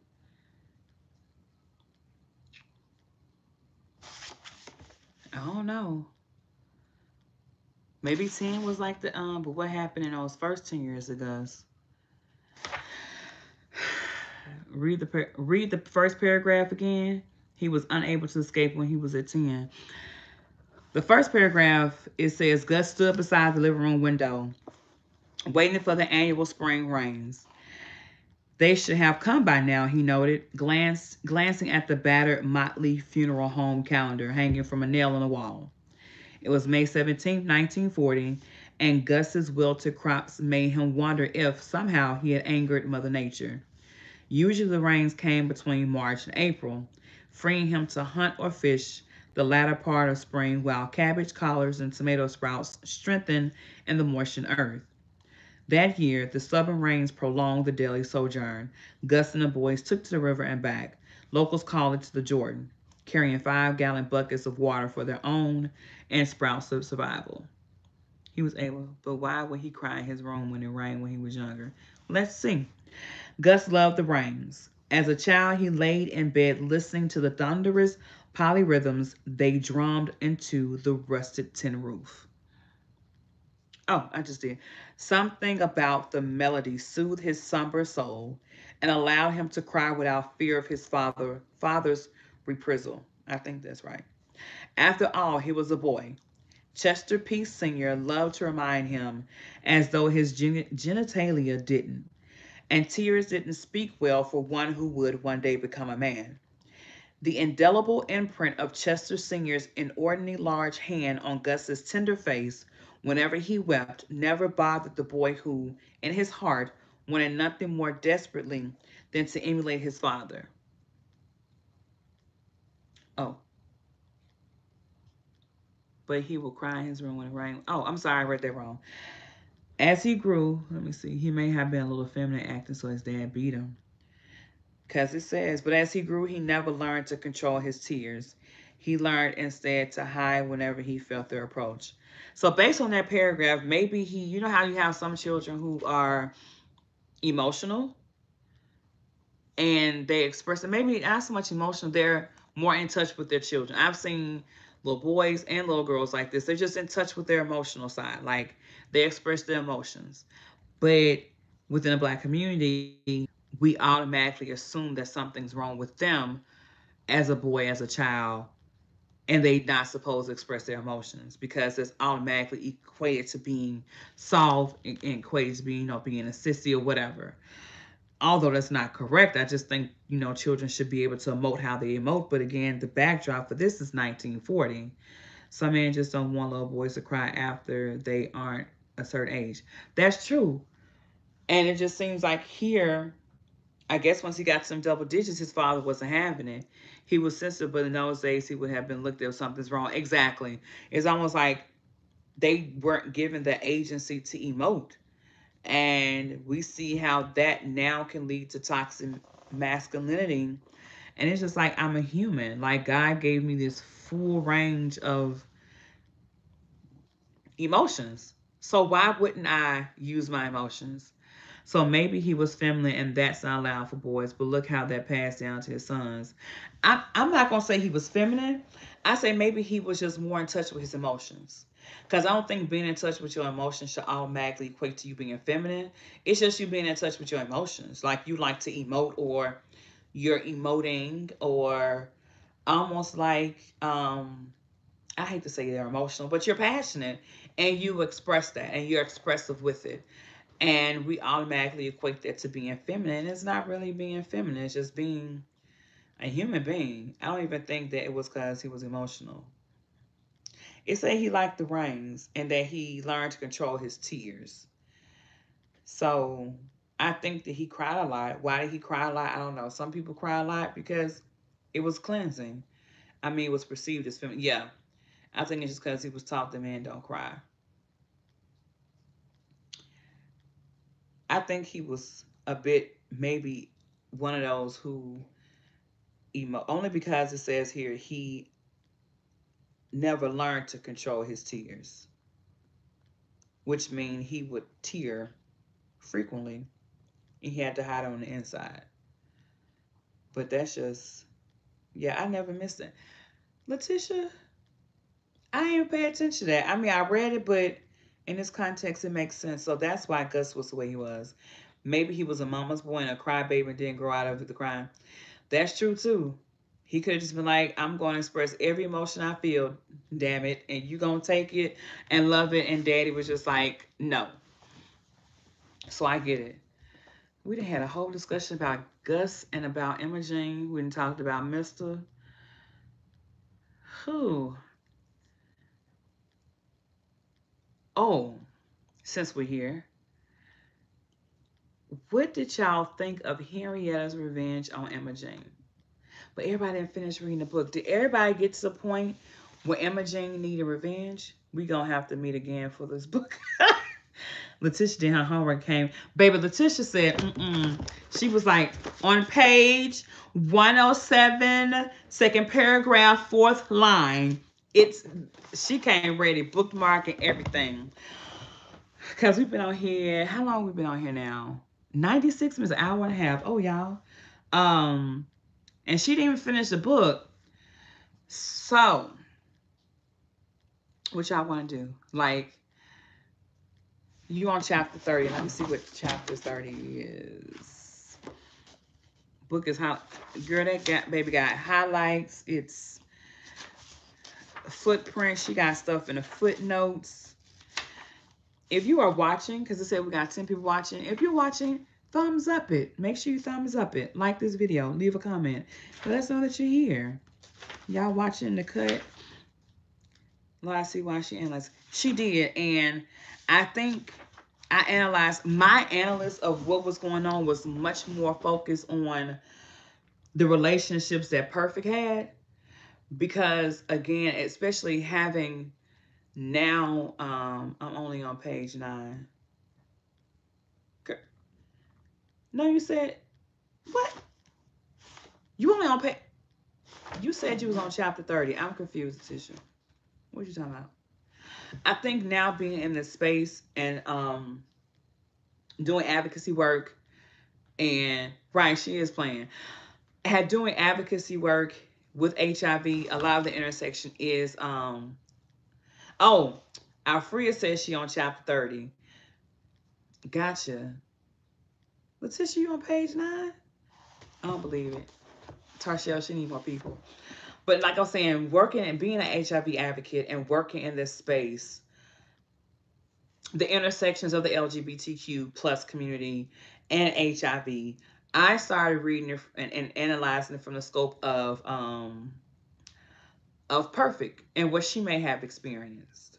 So that was my main focus. Was like, it was almost like what we call trauma informed care. And I was just like so focused on Perfect and Paul. I work in social work agency for children and emotional bravery. So Tarshell Letitia was taking her work and making it applicable to the story. And she did it from like a multi-directional. She did it from everybody. I focus on Perfect Paul because, not that I didn't care, to me, he just needed the most focus. However, Letitia, your input gave a greater dynamic of how the story read, because I didn't even think to delve that deep into what Imogene and what Gus dealing with how we can even identify ourselves in those characters, even in 20 and the 19. And even with Eva, that's why he says she is a psychic valve, because you was like, this baby's clearly gone because she's setting fires and she just running off in the woods and watching it burn down. Child. Yeah, so I mean, yes, that's why I get it now. So everybody, okay, so y'all ain't finished. So what y'all want to do? Y'all want to come back? Y'all want to finish reading the book? but I'm the HR director. I jumped around the book and looked at our culture. I mean, you did an excellent job in pulling some pieces out because you made the parallels mind blown when you tried to tell us that every woman's Imogene and Imogene is every black woman. The whole cast of characters in your site, the whole everybody from. Okay, here's the thing. Okay, we can talk about this. Who was your favorite character? Like who was the question? All of them. Everybody had their own struggles. The older brother, all the brothers in the Peace family were all interesting. Who seemed the strongest to you? Who were you rooting for? And who was the most successful in creating their own life? So, who seemed the strongest? Who were you rooting for? And who was successful in creating their own life out the Peace family? Who seemed the strongest to me was Emma. What's your favorite? Emma, that's the mama. Who seemed the strongest to me was Bartimaeus, because his outlook being blind, but he was so insightful. He I liked Bartimaeus. My favorite character, Mr. was successful in creating his own life. He was the one who I thought was most successful in creating his own life was King Solomon. Because King Solomon had to combat them taking him out of school for Perfect Paul. He had to combat not graduating. He had to combat not even knowing about how to apply. He just went to DC and was like, I'm going to Howard. Like King Solomon was my no, King Solomon was who successful in creating his own life to me. The strongest to me was Bartimaeus. Who was I rooting for? I was rooting for Paul. Perfect and Paul. I was rooting for Perfect Paul. And oh, so you think King Solomon? And as far as yeah, who was I rooting? I was my strongest was Bartimaeus. Rooting for Paul. Successful was King Solomon. My favorite character was Sugar Baby. Um, I loved Sugar Baby. Um, Sugar Baby was my favorite character. Even from the time that baby was born and they brought it into the house of the Lord. Sugar Baby, even though folks thought he was slow, even though they thought that he was backwards or drunk, Sugar Baby was in the back of that church like, something ain't right, something ain't right. Like, in my mind, that's how he talked. Like, I can't think of the character's name, but they brought that baby in. He probably went back to church. Something ain't right. Something ain't right. And he said it, and they just ignored him. But Sugar Baby to me was my favorite character because to me he represented like an omniscient, omnipresent being in the city. And you know how even in today's time, like homeless people, Sugar Baby was a prophet. Yes, he was. Woody was a classic black comedian. I'm gonna come back to Woody, but he was. But Sugar Baby was a prophet in his own sense. But you know how homeless people, because they're like the underground nation almost, they pay attention and they see everything. And we discredit them because of how they present themselves outwardly. But you know, when you start talking to some homeless people, they see, they know, like they be informed, they be tapped in. They third eye be wide open because it's like they not even bogged down with the existential things of being a human because they've already been stripped away from them because you are homeless. You're living on the street. So you be tuning in on another way because your survival is in you being almost omnipresent and omniscient at all time because you got to see, hear, and know all things because you are the streets and the streets of you, if that makes sense. But Sugar Baby, even when Gus found out what was going on, he went down to Sugar Baby Shack and sat out there and I don't believe they talked. I forgot. I think they drank or something. He just sat in the shack and was quiet. But Sugar Baby was my favorite. Like I would have loved to see him been more developed, but I think his role in the story, I like Sugar Baby a lot. I did. That was my favorite character. Um, Woody was a classic back comedian. Woody irritated the snot out of me. Like Woody was my least favorite character. He started off being one of my, like, okay, I can get with Woody. But then when he became a preacher, and it's again another construct, another something that's still prevalent in the black community. He became a preacher because he said that they get the best food, the biggest piece of chicken, they get the money. Like, he took his storytelling and his comedianness, and he married the ugliest woman because he felt like God told him to, and that was a hilarious. And then Hoodie was a true performer, and he shucked and jived for the people. And when he had that exchange with Paul, Perfect Paul, at the dinner table about salvation, about being delivered, and just told him he didn't pray enough, he hadn't asked for forgiveness. Woody to me began to represent what the church is and or does to people who identify as LGBTQI plus. And that's when I disliked Woody, because he became very insensitive to his brother, and he dismissed what he didn't really know about his relationship with God, or who he called God. Like, how do you know I'm not praying hard enough? How do you know I'm not doing all these things? Woody irritated me. Well, I'm not going to say not nothing else. Why, Letitia? What? Say something. What are you going to say? It's a discussion. No, I didn't put you out. No, come back.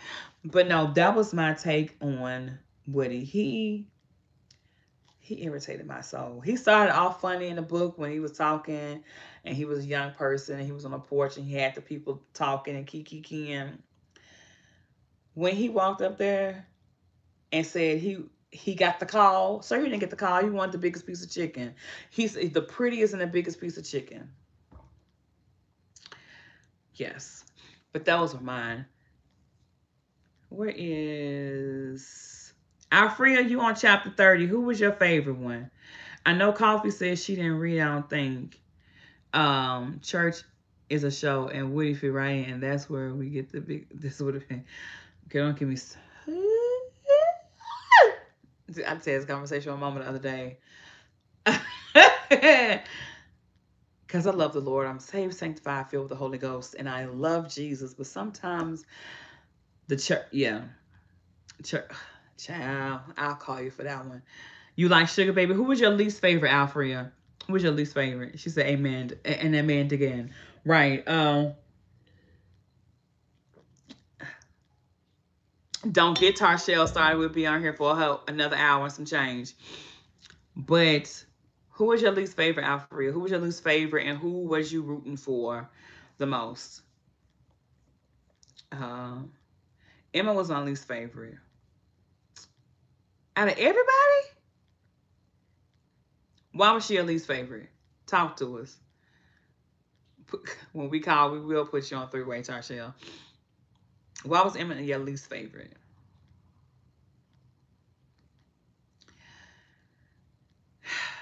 Who I hated more than Emma was Henrietta. I ain't like the low level heifer. I ain't like her. That heifer got on my nerves. I know she pops up at the beginning, she pops up at the end, but when she pops up at the end, it's just like, you was the reason why Emma went crazy. Or not so much the reason why, you were the catalyst that put everything into motion that make Emma go crazy. But she was low down. Emma was in control. She made things the way she wanted them to be. I can see that. You just, oh girl, Henrietta. I'm saying filled with the Holy Ghost, but I can't stay in church. I'm a heathen. I ain't going. Tasha, go away. She said you was. I'll say Letitia was about to say Henrietta too. I I couldn't rock with Henrietta because I don't think how she treated Emma at the end, it didn't match. It's like the punishment didn't match the crime. Why you say Henrietta to Letitia? And then Alfreda said that Emma wasn't. She couldn't have stopped all this man. She allowed this lie to grow. But remember, she had her own secret. She stole her sister baby. So just stealing my sister baby. No, just having Emma created her own reality and she walked into and out of it. That's psychosis, ain't it? But back to Henrietta. Henrietta, does me stealing my sister's baby and not telling anybody, is that a better crime or better offense than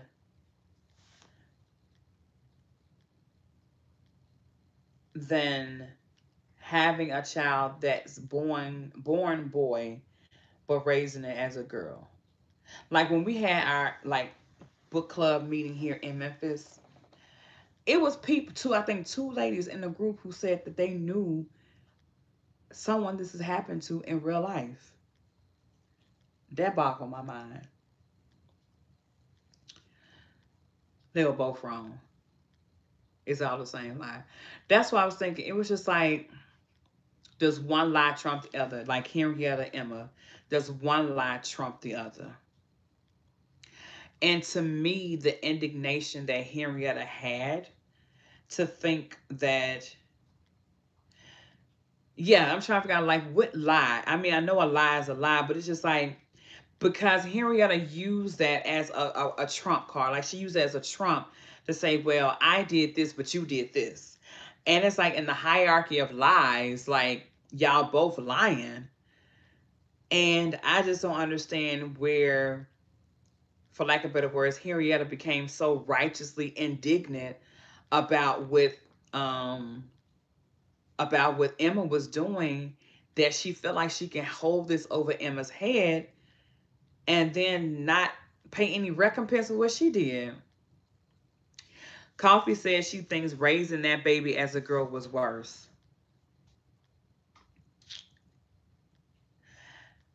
I mean, I can get that and I see that,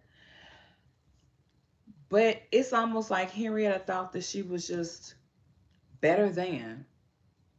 And that's the part that bothered me, because at the end of the book, when she wanted Emma to work the rest of her life for free,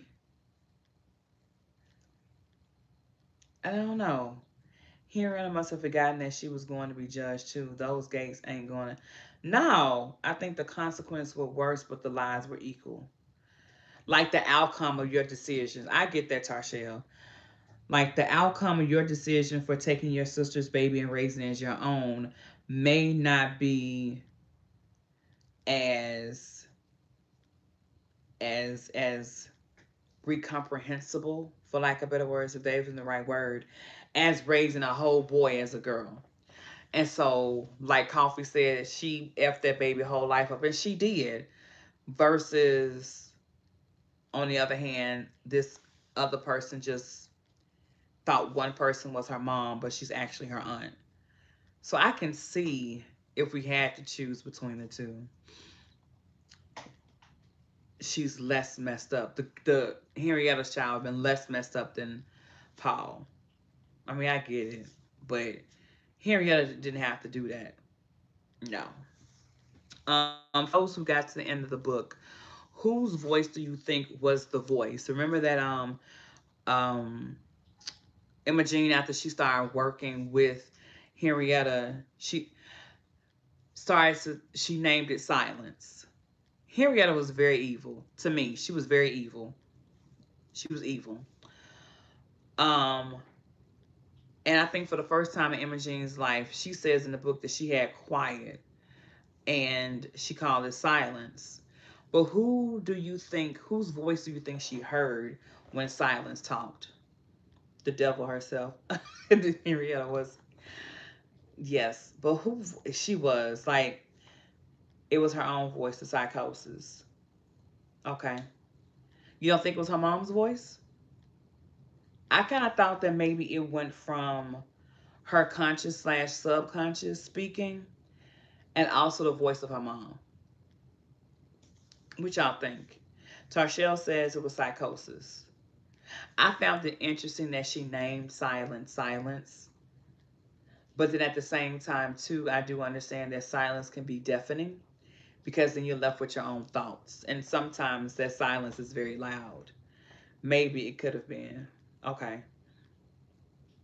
Um, it was interesting because a lot of times we don't want to sit in silence because of our own thoughts. And that was just interesting within itself because they start to take over. Because I think for the first time in her life, she um, she was able just to sit still and listen.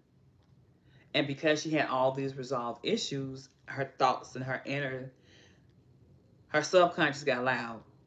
And for the first time in her life, she could hear it. So I think that's who voice was. I think it was kind of poetic, for lack of better words, that she drowned herself in the Jordan. And the very silence makes our thoughts so loud, they're deafening. Like, very loud. I just thought it was poetic, for lack of better words, that the voice led her to the Jordan where she drowned herself. Like, that was just interesting. That was really, really, really interesting to me.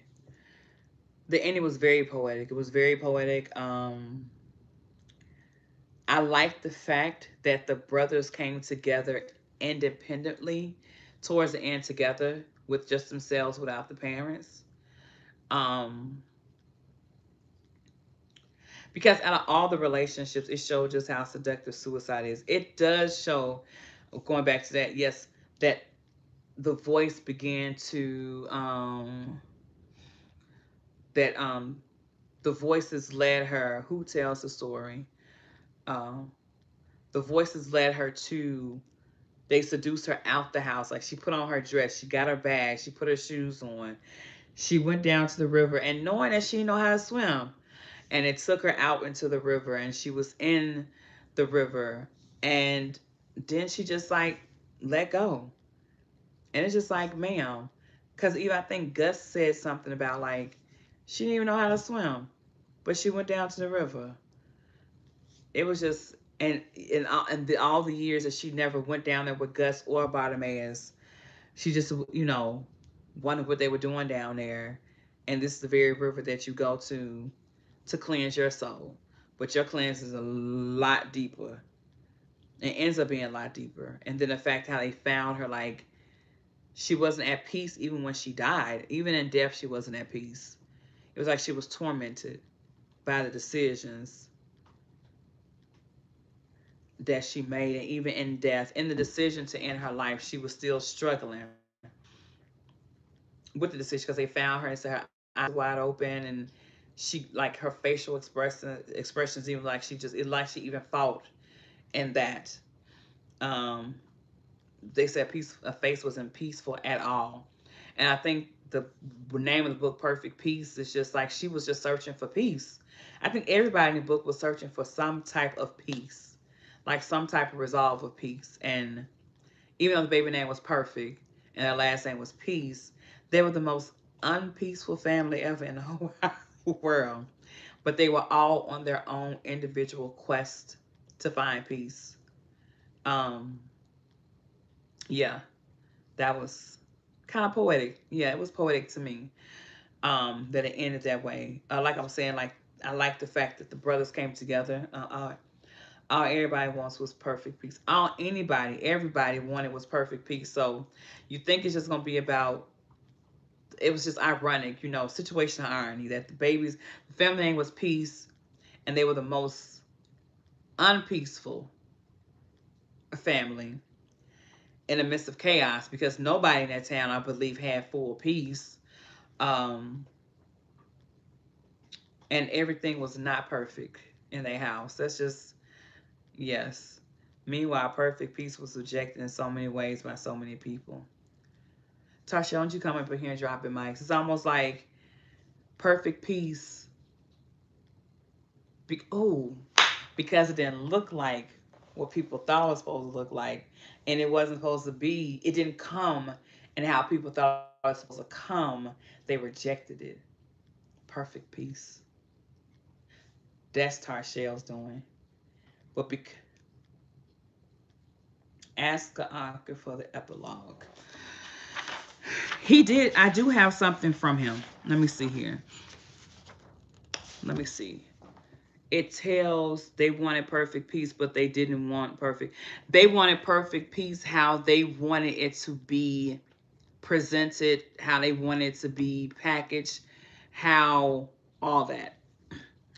Coffee, I do have something from the author, and he said how perfect peace was written. Um, and it reads, I conceived this book one day in 2005 when I saw a child and couldn't determine its gender. Let's see. I get what you're saying. Okay. Was it a boy or a girl?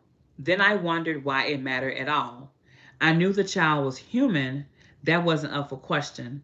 But my desire to know lingered. I began to imagine the price the child was paying as the world sorted out its gender or created one. My imagination ran free. I situated the story in a rural, segregated South in order to explore the specific ways in which Southern Black folks grapple with issues of gender. And I wanted to examine just how far a community is going to go to right what they feel is wrong in one of its members. I also wanted to examine the ways in which patriarchy and homophobia have shaped the lack com, hold on, have shaped the lack community's construct of God and salvation, leading its members to denounce and demean all in the name of something holy. Perfect Peace was extremely difficult to write for three reasons. One, appropriating the language and perception of Black people at that time with regards to social dimensions of gender and sexuality. Two, trying to imagine how a child will cope with such an extraordinary identity crisis in the midst of people who aren't sympathetic to such a dilemma. And three, trying to figure out such a kaleidoscope of events could be survived before the age of therapy and counseling, at least in the Black community. But this was important because many who were different did survive. Perfect Peace is one telling imagining of the great survival. This novel is dear to me and close to my heart because it speaks for those who have been silenced. It validates their existence and suggests to the world that they are not only human, but very possibly divine. More specifically, it forces readers to look at their very narrow ideas of gender and sexuality in hopes of freeing them to love and respect those who they've traditionally abused and rejected. That goes back to the rejection you were talking about, Tarshale. This book is my word from God. It announces partly why I walk the planet to all, to teach the world that every person is a flower in God's bouquet, precious, rare, sweet, and fragile, and should be honored thusly. Only then will God reveal God's self to the world, and we'll see that we're all made in the image. With each word I write, I hope to move humanity towards a day when we'll see that image face to face and we'll know finally that God was nothing but all of us combined. And that's why he said he wrote the book, or how it was written. We look for peace outside ourselves. If they would have looked inside themselves, they would have found peace within. Right. When I read that about why he wrote it, I was like, that's kind of, yeah, and you think about the survivor stories because we don't talk, I mean, I guess being cisgendered, and that's for us who are cisgender and heterosexual, like cisgender meaning, if you don't know, cisgender being how I was born is how I present, meaning how born a woman, I present as a woman, and being heterosexual, y'all know what that means. We don't think about how people may have survived those times being transgender, transsexual, things like that.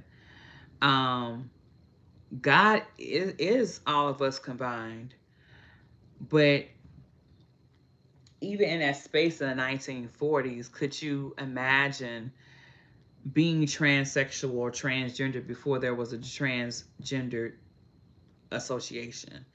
You know, homophobia was very heavy in his book. We were all creating his period point blank. And each and every one of us are created. But it, yeah. So that was deep what he wrote. I was just like, wow, how you wrote it. And I don't know if he identifies the author. I have to see if I think he does, but I don't know if he identifies as one of the members of the LGBTQ plus community. I know he is a black man. He is from like rural Arkansas. He's from rural Arkansas, and he now teaches at Clark Atlanta. Um, this has been happening since the beginning of time. It's been happening, but I can only imagine, like, for real, like, right, it wasn't a word for transgender. It wasn't a word for being homophobic. Like when you read in a book, it's just like, oh, you being a sissy. Hey, that's my first college. Oh, Coffee, you're a graduate of Clark Atlanta. He's a professor. Daniel Black is professor at Clark Atlanta. But not having community, and they probably had community within themselves, because you read stories and you hear about how there's community with, like, they made their houses with each other, and but just to be free, that wasn't possible. And we didn't even discuss it, didn't talk about it, didn't embrace it. We treated them less than. It's like, as black folks during that time, we were already marginalized, and now we're going to take a member of our own community and further marginalize them. And even though there may be a sense of community now with LGBTQ plus, we still do our due diligence, for lack of better words, and further marginalizing those people versus just allowing them to be free when they are. Like, even then, and probably something another, that still is prevalent now. We're so concerned about who's in people's living rooms and who's in people's bedrooms. And I don't know, that's a slippery slope. I, it's one of those things, like, God gave us free will. Let folks exercise their free agency and their free will. You know? Um, yeah. Let's see here. Were y'all happy with the ending? I was not completely happy with the way the book ended. Um, we are happy with the way it ended. And for those who are joining us who did not read it, basically, um, how it ended is, all the brothers are in New York, and Perfect Paul is a designer, and they meet in New York to see his designs. Um, let me see. I love the ending, but I wasn't happy about it. I did love the ending, but I was not happy about it at all. Not at all. I know that Gus dies. I think.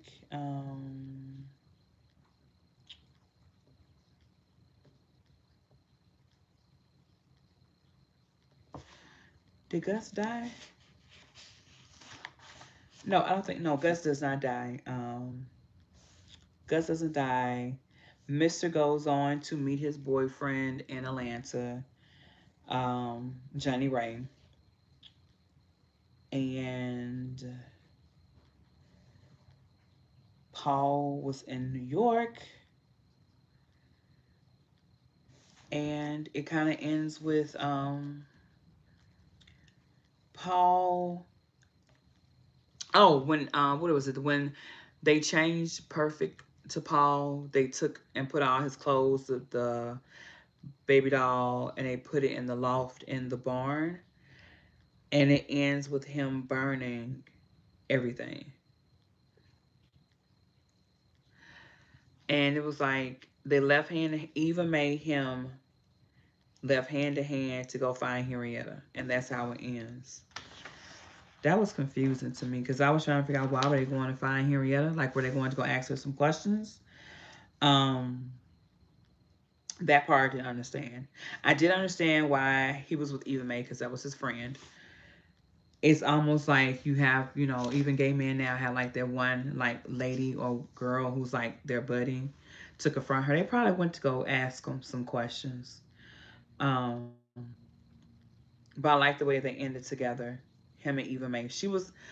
That was his rider. Like if nothing else, that might, how you can have a soulmate that may not be your mate, if that makes sense. I believe him and Eva may have been soulmates, and I took it as if they was going to confront her, but it was just like, yeah, it was interesting. Him burning everything, though, I took that as him trying to burn or eradicate a part of him that he didn't want to deal with, but he should have dealt with in therapy if there was a such thing as therapy during that time. They got each other through life. They did get each other through life, and I think they were soulmates. Um, Fire is cleansing. I didn't think about that, coffee. It is cleansing. That's why Eva may set the house on fire. Okay, that was so random. Maybe she was trying to cleanse for her friend. That was random. Sorry. But I like the fact that it ended with Eva May.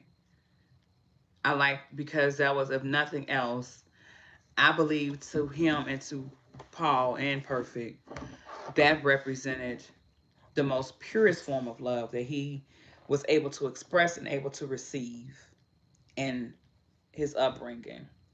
Nah, Eva was a savage. Eva was a savage, but I think Eva was his soulmate. I believe that to burn things up for revenge, you're going to let her have a cleansing moment because Coffee said fire was cleansing. Eva was trying to cleanse and rid the city or the town of evil and them brothers. So we going to say the fire was cleansing. No, but I get it.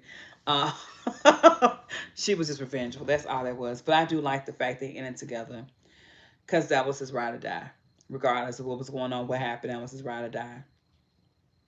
Yeah. I didn't like it all the way. I think I would have liked to feel like after reading it, I almost want to know like even wasn't doing no queen. Yes, she was, Coffee. She was cleansing the whole city, dropping fire. I would have liked to see it be more developed with Paul. Um, I would have liked to see that be more developed. I do believe like I said, yeah, Tarshell, I believe they were each other's soulmates. And I don't think they would have survived because even when they was young, was talking about things about Perfect and slash Paul that she wanted or gleaned from. He talked about things about her, and I think they're just their love for each other just kind of it was even though it was strange, but love within itself, be it platonic or eros, is still webbed and strange. But I do think that they had some type of love. Maybe he will bring out another book. Chris been 14 years. I know another one of his books has It Was Strange. It was strange, but it was pure. And that's what I gathered from, if nothing else, between Eva and Perfect Paul, it was pure. Like that's the type of love you want in a friend. Like no matter what, you changed your whole sex on me. And she told him, like, if nothing else, you loved me, you were there for me, you were my friend, you played with me. I'm not gonna leave you. And that was pure, that was love. I think that's like what love is supposed to be, almost like agape. Like I love you in spite of, type of love. It was sincere. It was real. Yes, Letitia, it was real. And I can say like that was a piece that I was just like, if nothing else, Eva and Eva and Paul, girl, they tell me of a home. It wasn't before. I got all of his books. They tell me of a home is after this one. And I'm still putting my books up. Don't laugh at my bookshelf. I'm still putting them. Do I need you to be a friend that will burn itch down for me riding? Listen, I know how to do it. No, I'm just playing. I just, I have resources. If I won't be the one that will actually facilitate the burning, but I can call some folk and have it done. I'm just saying. Coffee, they tell me of a home was, I think, right after this book because I read that book too. I do want to know what's in the mind of Daniel Black because they tell me we're gonna cleanse, baby, we're gonna cleanse everything. What you need cleansed, Arshell. Coffee, they tell me of a home is just, have you read it? It's just as diabolical as this book right here. And it does have a sequel, and he just wrote the sequel, I want to say in 2016. Is that a grenade? Yeah. They tell me of a home. Child. If y'all want to read it next weekend, y'all gonna just, Daniel Black, like, literally is one of my favorite writers when it comes to, that's an earn. Shut up, it's an earn. Daniel Black is like one of my favorite, like, Black fictional writers, and I think I relate to a lot of it because it is, with us being in the South. He was born in Arkansas. You can, you see, like, you relate to it instantly because it's local, for lack of better words. But the way he writes, they tell me of a home and 12 gates to a city. Y'all thought this was something. Ciao. Ciao. Ciao. That's all I got. I'm really cleansing. Letitia says she is really cleansing. That's what she put in there. So if y'all want to read, they tell me of a home next. We can, and maybe we'll have more time for the folks who read differently. I love Daniel Black. If you see that stack of books, where is it? I'm trying to point to it. The stack of books right there that's laying that way, right there. Yes, those are all his books because I just bought all of them. And I've read They Tell Me a Home. I read A Perfect Peace. I haven't started 12 Gates to a City yet. The Sacred Place. Like, I got all of them right there. But yes, Letitia, I'm always down for cleansing. Can y'all stop talking? Y'all are incriminating yourselves on Facebook Live about this cleansing and burning and things. People who, they not talk about really burning nothing. People who may be watching. Um, my last question: would you recommend this book? Would you recommend this book for somebody to read? And why should somebody read this book? How about, why should somebody read this book? We talking about cleansing. Okay. Let me know when you need me. I'm on the highway. I don't, who do I need to talk? Let me look directly into the camera. I do not know what they are talking about. Let's see him. They tell me homeless for this one. I looked this book. It was written. This was written in 2005 too. So he must have published them right behind the other one. You know, I think this one came. I think these two came out back to back. Um, so I think, I don't know which one was first. This one, is this 2010? No, it couldn't have been 2010 unless they did a reprint. Let me see. I could be mistaken. I thought this was 2005. I know it had to be. Let me see. It does say 2010. So I was mistaken. But I thought I read this book before then. Unless it was a reprint. Either way, I'm about sorry. So you're gonna read, I'm just reading on the internet though. I don't know if he had another reprint of it. But you could be right, girl. I don't know. But I read both of them like back to back. So yeah. But so you gonna start reading They Tell Me of a Home?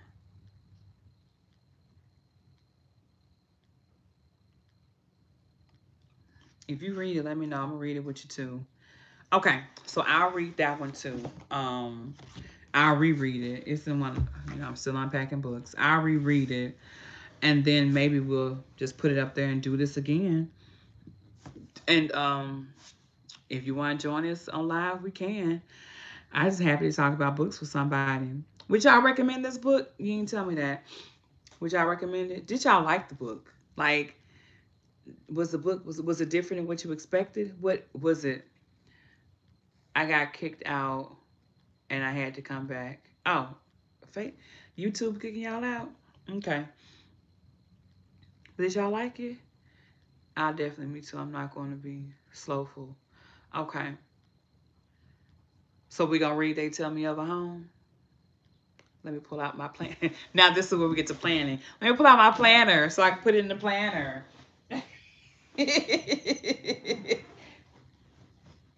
See how we shift from book club to planning?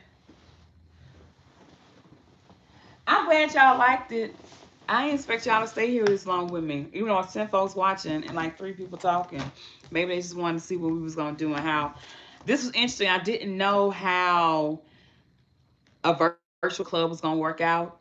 And I like it. I mean, I know it wasn't a lot of people that was here, but we had good conversation. Letitia, if you come through here again and drop bombs, like see, like I'm gonna start calling her Miss Allen. Miss Allen gonna make us come through here with annotations, highlights, situation. She gonna make us come through here and be like, because I'm not gonna get stood up and not digress and flush this book through. That's what Letitia does with her social work. And this is really good. I'm so glad you hosted. Well, y'all put the battery in my back, so we need to do Zoom. Okay, I'm gonna see if we do a free Zoom because Zoom does act better. And I think just call me Tisha or T. I'm sorry, I didn't know we. Hey T, you know I didn't know we was on one of Tisha. Okay, I'm sorry. I was calling you Miss Allen because you know you came through here with your education, honey. Like, see, and one fish, blue fish, red fish, two fish. That's how you did us. We was like, yeah. And that way we won't get kicked off. I like it. That works. Okay. So we good girlfriends now. No time limit on hangouts. Cool. Okay, cool beans. Yes. But that's how I felt. Miss Allen came through here. She was like, no, because every black woman is Imogene. And Imogene is every black woman. Mic drop. That's what she did, y'all. Y'all saw when she did it. Then she came through and was like, Gus is dealing with the social constructs of being a black man. He couldn't sell his meat. I was just like, get off of here. Go away. You making me think for real. All right, so They Tell Us of a Home is our next book we're going to read. So I'm with it. So I'm a functional plan. I was like, I would show you, but it ain't a cute like Tarshel's be. It's not cute. It's functional. So today is February the 20. It's the 22nd. Y'all want to do this in April to give people time to read? It's still cute. Because it's colorful. Y'all want to see it now that we switched from, um, we switched from, it's really, girl, ain't nothing on April. We need a functional too. Girl, ain't nothing on here. See, what I use is, now we're going to switch. Plus, I got to change. Let me see. I use Recollections. And, I need a book club sticker now. But there is nothing on April right now. So let me see if I can take this and change it. Let me see. Since we shifting from book club to, can you change it? Yes, you can. See, that's my functional planner. You see how unfunctional it is, but that's just like, I'm going to Ayanna Van Zant. That's how I, Happy Planner face stickers have the book. They have book club.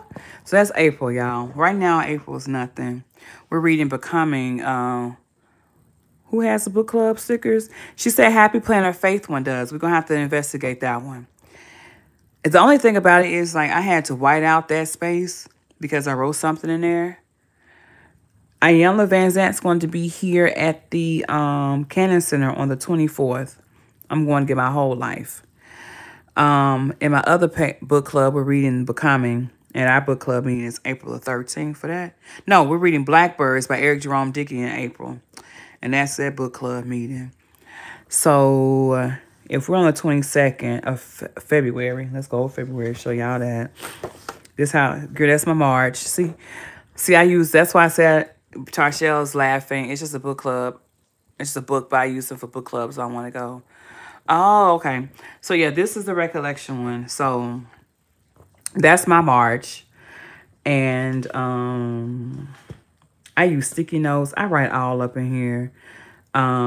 Yes, girl, coffee. The Blackbird is a new bird. It's a new book by Eric Jerome Dickey that he just dropped, and it's taking characters from his other books and he's bringing them all. I'm talking with my hands, and he's bringing them all together in this new book and dropping them in together in this scenario. I know I used to love Eric Jerome Dickey, then he went off on a tangent, and then let me do this. And now he's back. Like he's back, and this is him and his efforts to bring everything back like it was. So I'm hyped for it. It's in my girl, I'm used to talk with my hands, but I'm here for it. It's a way for him to bring us back because he went away and I don't know where he went, but I'm here for him coming back. When y'all come back, maybe my background look better because I just moved into a house and so it's slow motion, but I didn't realize it looked so bare back there. I'm friends with his cousin. She lives here. Girl, what if we can get Eric Jerome Dickey on a hangout? That'd be for everything. But we have to read Blackbirds. Well, I'm gonna read it first and I'm gonna report back. Okay. So, okay, because Chasing Destiny and Gideon, I was like, what are we doing? What you read Blackbirds, Tashayo? Gideon, would it be easy for you if we did? Because my goal this year is to read like 50-some books, and I need to get back to reading anyway. So, girl, no. Because I'm the type of person I can read more than one book at the same time. Plus, it'll get me to my goal this year of reading like, I think I said 36 books, so that's 3 books a month. And I read 2 so far. 2, 3. So I'm like 4 behind. But I'm finishing up, where is it? My Anne Lamott book. I talked about it, when we was on live. We had to put him down. Girl I had to put him down. No, I'm talking about your background. I'm good. You're perfectly fine. Oh, girl, it just looked better to me. This one I'm reading now. While I was reading now on Help Thanks Wow. The 3 essential prayers. Just put me on speakerphone. In your book club, girl. I said I'm gonna have to just start Skyping folks in. But no, that's what I'm reading now. Help Thanks Wow by Anne Lamott. And basically she's just saying that how all the prayers just start off from saying help thanks a wow to God or whoever you identify as God. Okay, so they tell me of a home when y'all want to do this. Back to my bear planner. Back to my bear planner. This is March. I say we do it in April. How does Friday? I'm going to the next one. So I need to get the read. Yeah, you need to get to reading.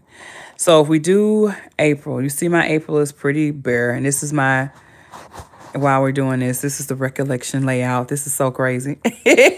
But this is what the hourly looks like. I love it. I like to see all my stuff on 1 week.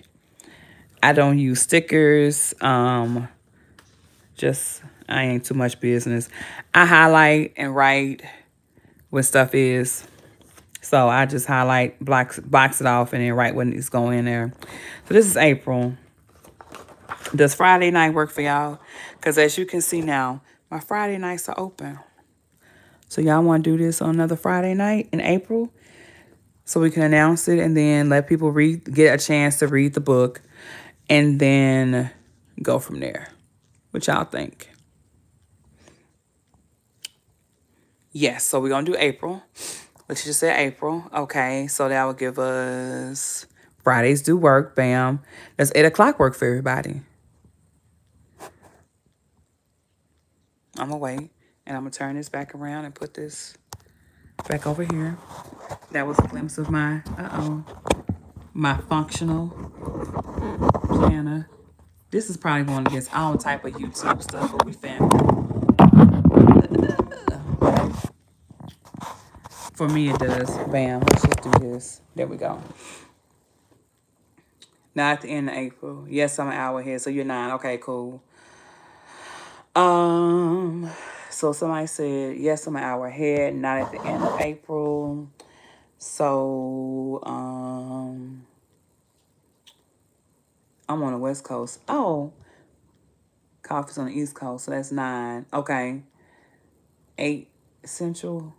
8 Central. Well, Alfred, does that work for you? I know since you on the West Coast, does that work for you?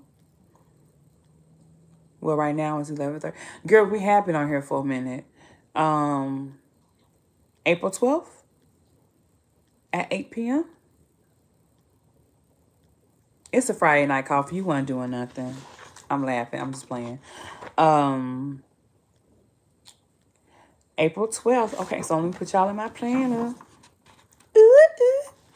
And what we said we was gonna read, they tell me over home. Girl, was I the only person drinking? Who in Jersey? I used to live in Brooklyn. I really wasn't. Okay. Bam. 8 p.m. April. I can't do that weekend. I'm going to a wedding. I was the only one drinking. Thank you. You going to a wedding?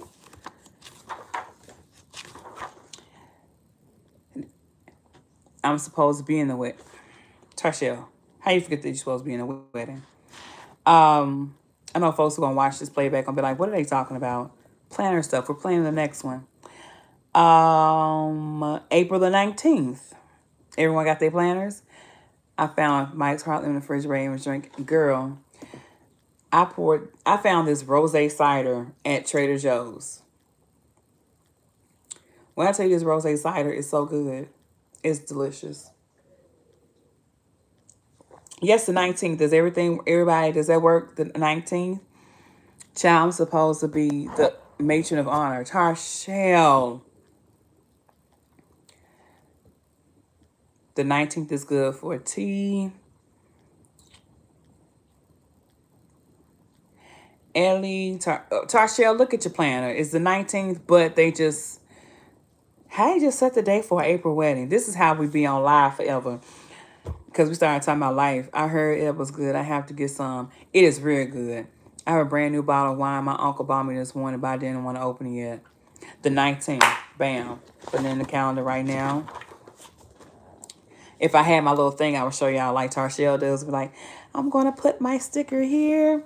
Girl, I have my pens, which I'm a pen whore. And my little mead is nothing sexy. It's just my little mead things. If you know Keisha, that's my best friend, Keisha Watson, if you're a Memphis Planner Babes. Or she's Keisha Janelle Plans on Instagram. But this is where I keep my pens in. And then this is my carrying stuff. And then I will show y'all my carousel.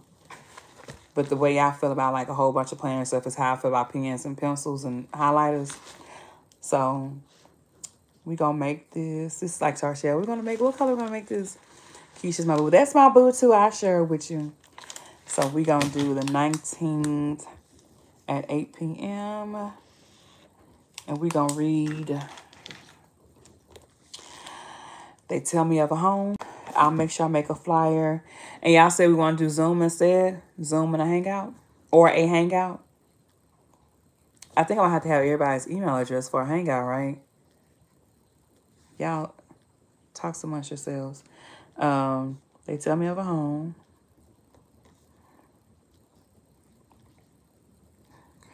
Dear, are you going to the Budget Misses on March?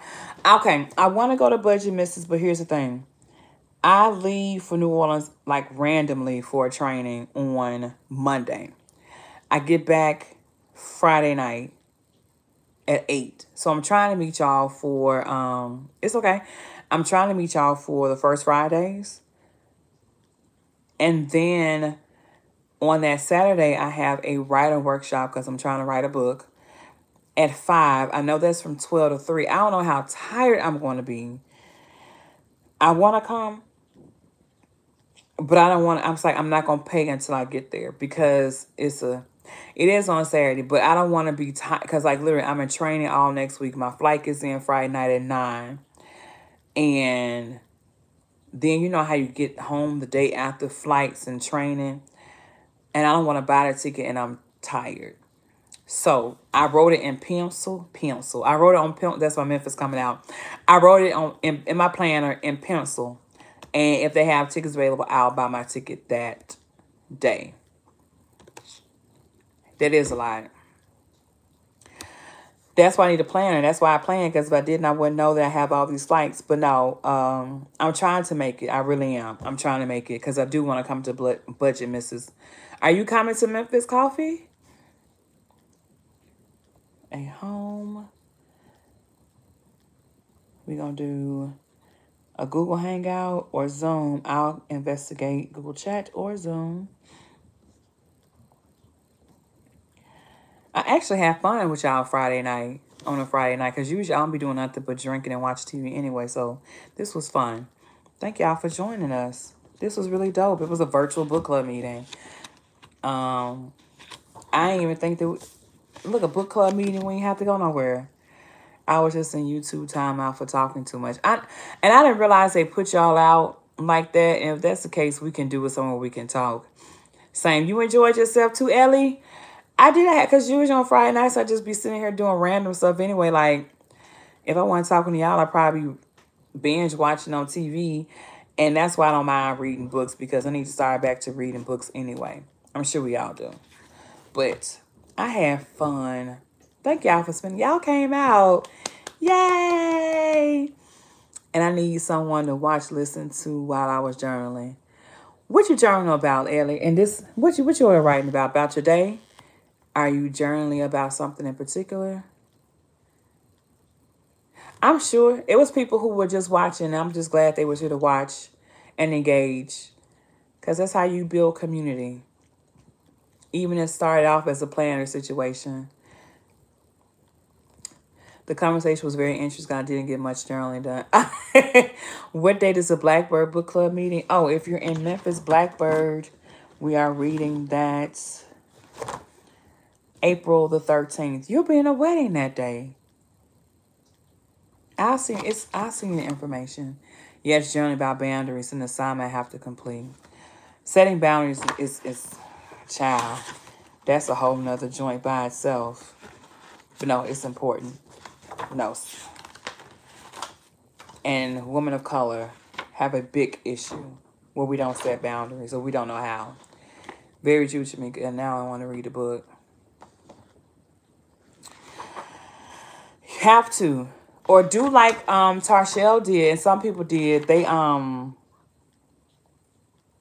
did the Audible, and the feedback was that the Audible was like really dope, because it was one narrator, but he changed, or the person changed their voice. They changed their voice when they were reading the different characters, and so they said it was kind of like a multi-dimensional versus just one person reading in the same voice throughout throughout the entire book. So yeah, cool. Well, I don't have nothing else, y'all. We're gonna do this again on April the 19th. I'll make sure I will oh yeah, when I used to live, but see, when I lived in New York, I would read. I need the book in my hand because I get too distracted. I do get distracted with Audible. I don't know how people do it. Kudos to them. Send me a DM and I'll send you the link for the free audiobook. Okay. Coffee, make sure you email or DM Tarshell so she can send you a link to the free book. I changed, that's what I do too, Ellie. I change the voices. Like, they have whole pictures in my head. Yes. So they tell me of a home. April 19th. We said we're going to do Google Chat or Zoom because they don't kick people out. I think with that, too, we can bring people in so we can see what they're doing. Like, what you over there doing? I read that way. I think we all do. And then bring them in and we can talk to each other. Because I think you do that with Google Hangouts. You can go live and we can see each other. And that would be dope. It'd be like a virtual book club slumber party on a Friday night. That'd be fun. Okay, cool beans. So I will make sure I put up a flyer and put it on Facebook. Facebook and Instagram. I am just like, I love to read, but I can get more books done when I listen to Audible. That's true. I'm just trying to make it a point to read, man. Like, reading was my first love growing up.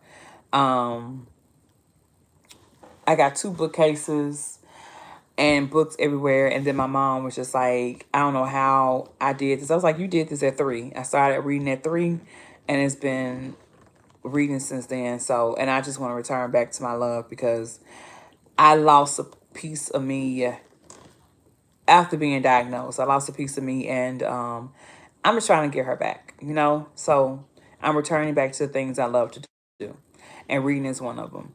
And I want to start doing book reviews, so doing a virtual book club is actually kind of dope.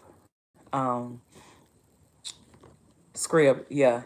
Get Scrib to Coffee because I believe there's a lot of free books on there too. So yeah, so thank y'all for joining me on my journey to getting back to one of my loves, which is reading. And this was really dope. I got like a group of nerds, blurs, I like to call them black nerds, blurs. I hope everybody black. I hope so. Black or brown. I got a group of blurs who are willing to read and do blurty things with. So this was really fun. And then I'm going to send you a DM. Send me a DM. I'll answer it. And other than that, if nothing else, if you're in Memphis, stay dry this weekend. If you're not, stay warm because I'm sure it's cold and snowy where it's cold and rainy here. You love me. I love y'all too. I'm half black, so yeah. Okay, I didn't want to offend anybody. I'm glad we push you. I'm glad y'all do too. Like, this was fun. Like, this was different. This was definitely fun. I had no idea how this was going to turn out. But this was really cool. Like, this was cool. I can do it. Y'all came. We had hella good conversation. Um, I'm gonna be reading books all year. I'm laughing so hard right now. I know. I was just like, I be trying to be mindful that everybody might not be like of African descent.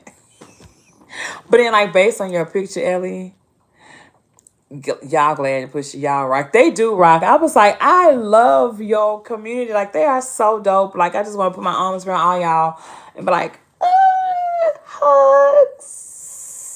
Y'all got them hugs. Hugs. But no, this was fun. If nothing else, this is space for women of color.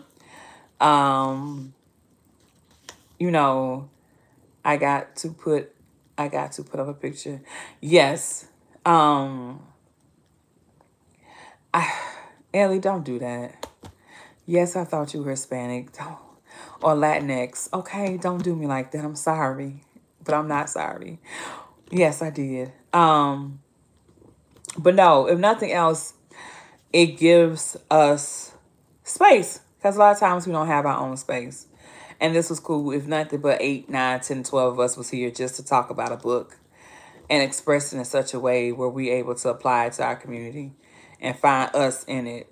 I like it. I'm always, what you'll get from me, I'm pro women of color, especially my black and brown women. I'm pro black and brown women, and I'm so pro. Like, and I believe that we need, especially our black and brown women, we need space just to do what we do with us, you know? So this was fun. This was really fun. So yes, like I always say, be real, be righteous, and be relevant. I love y'all so much. This was so much fun. I'll make sure to keep y'all updated. Oh, I'm going to send the links like Tarshell said. I'm going to put this in my shop. I don't have a shop yet, but I do have an affiliate link. So I'll drop the affiliate link before they tell me of a home if y'all buy it so I can get some credit. But yes, tell the people. I'll post it. Come out. Love on each other. Read a book. Have a great weekend. Self-care, y'all. Self-care, self-care, self-care. Love y'all. This is so much fun. Yay. Peace. Now, if I know how to end this.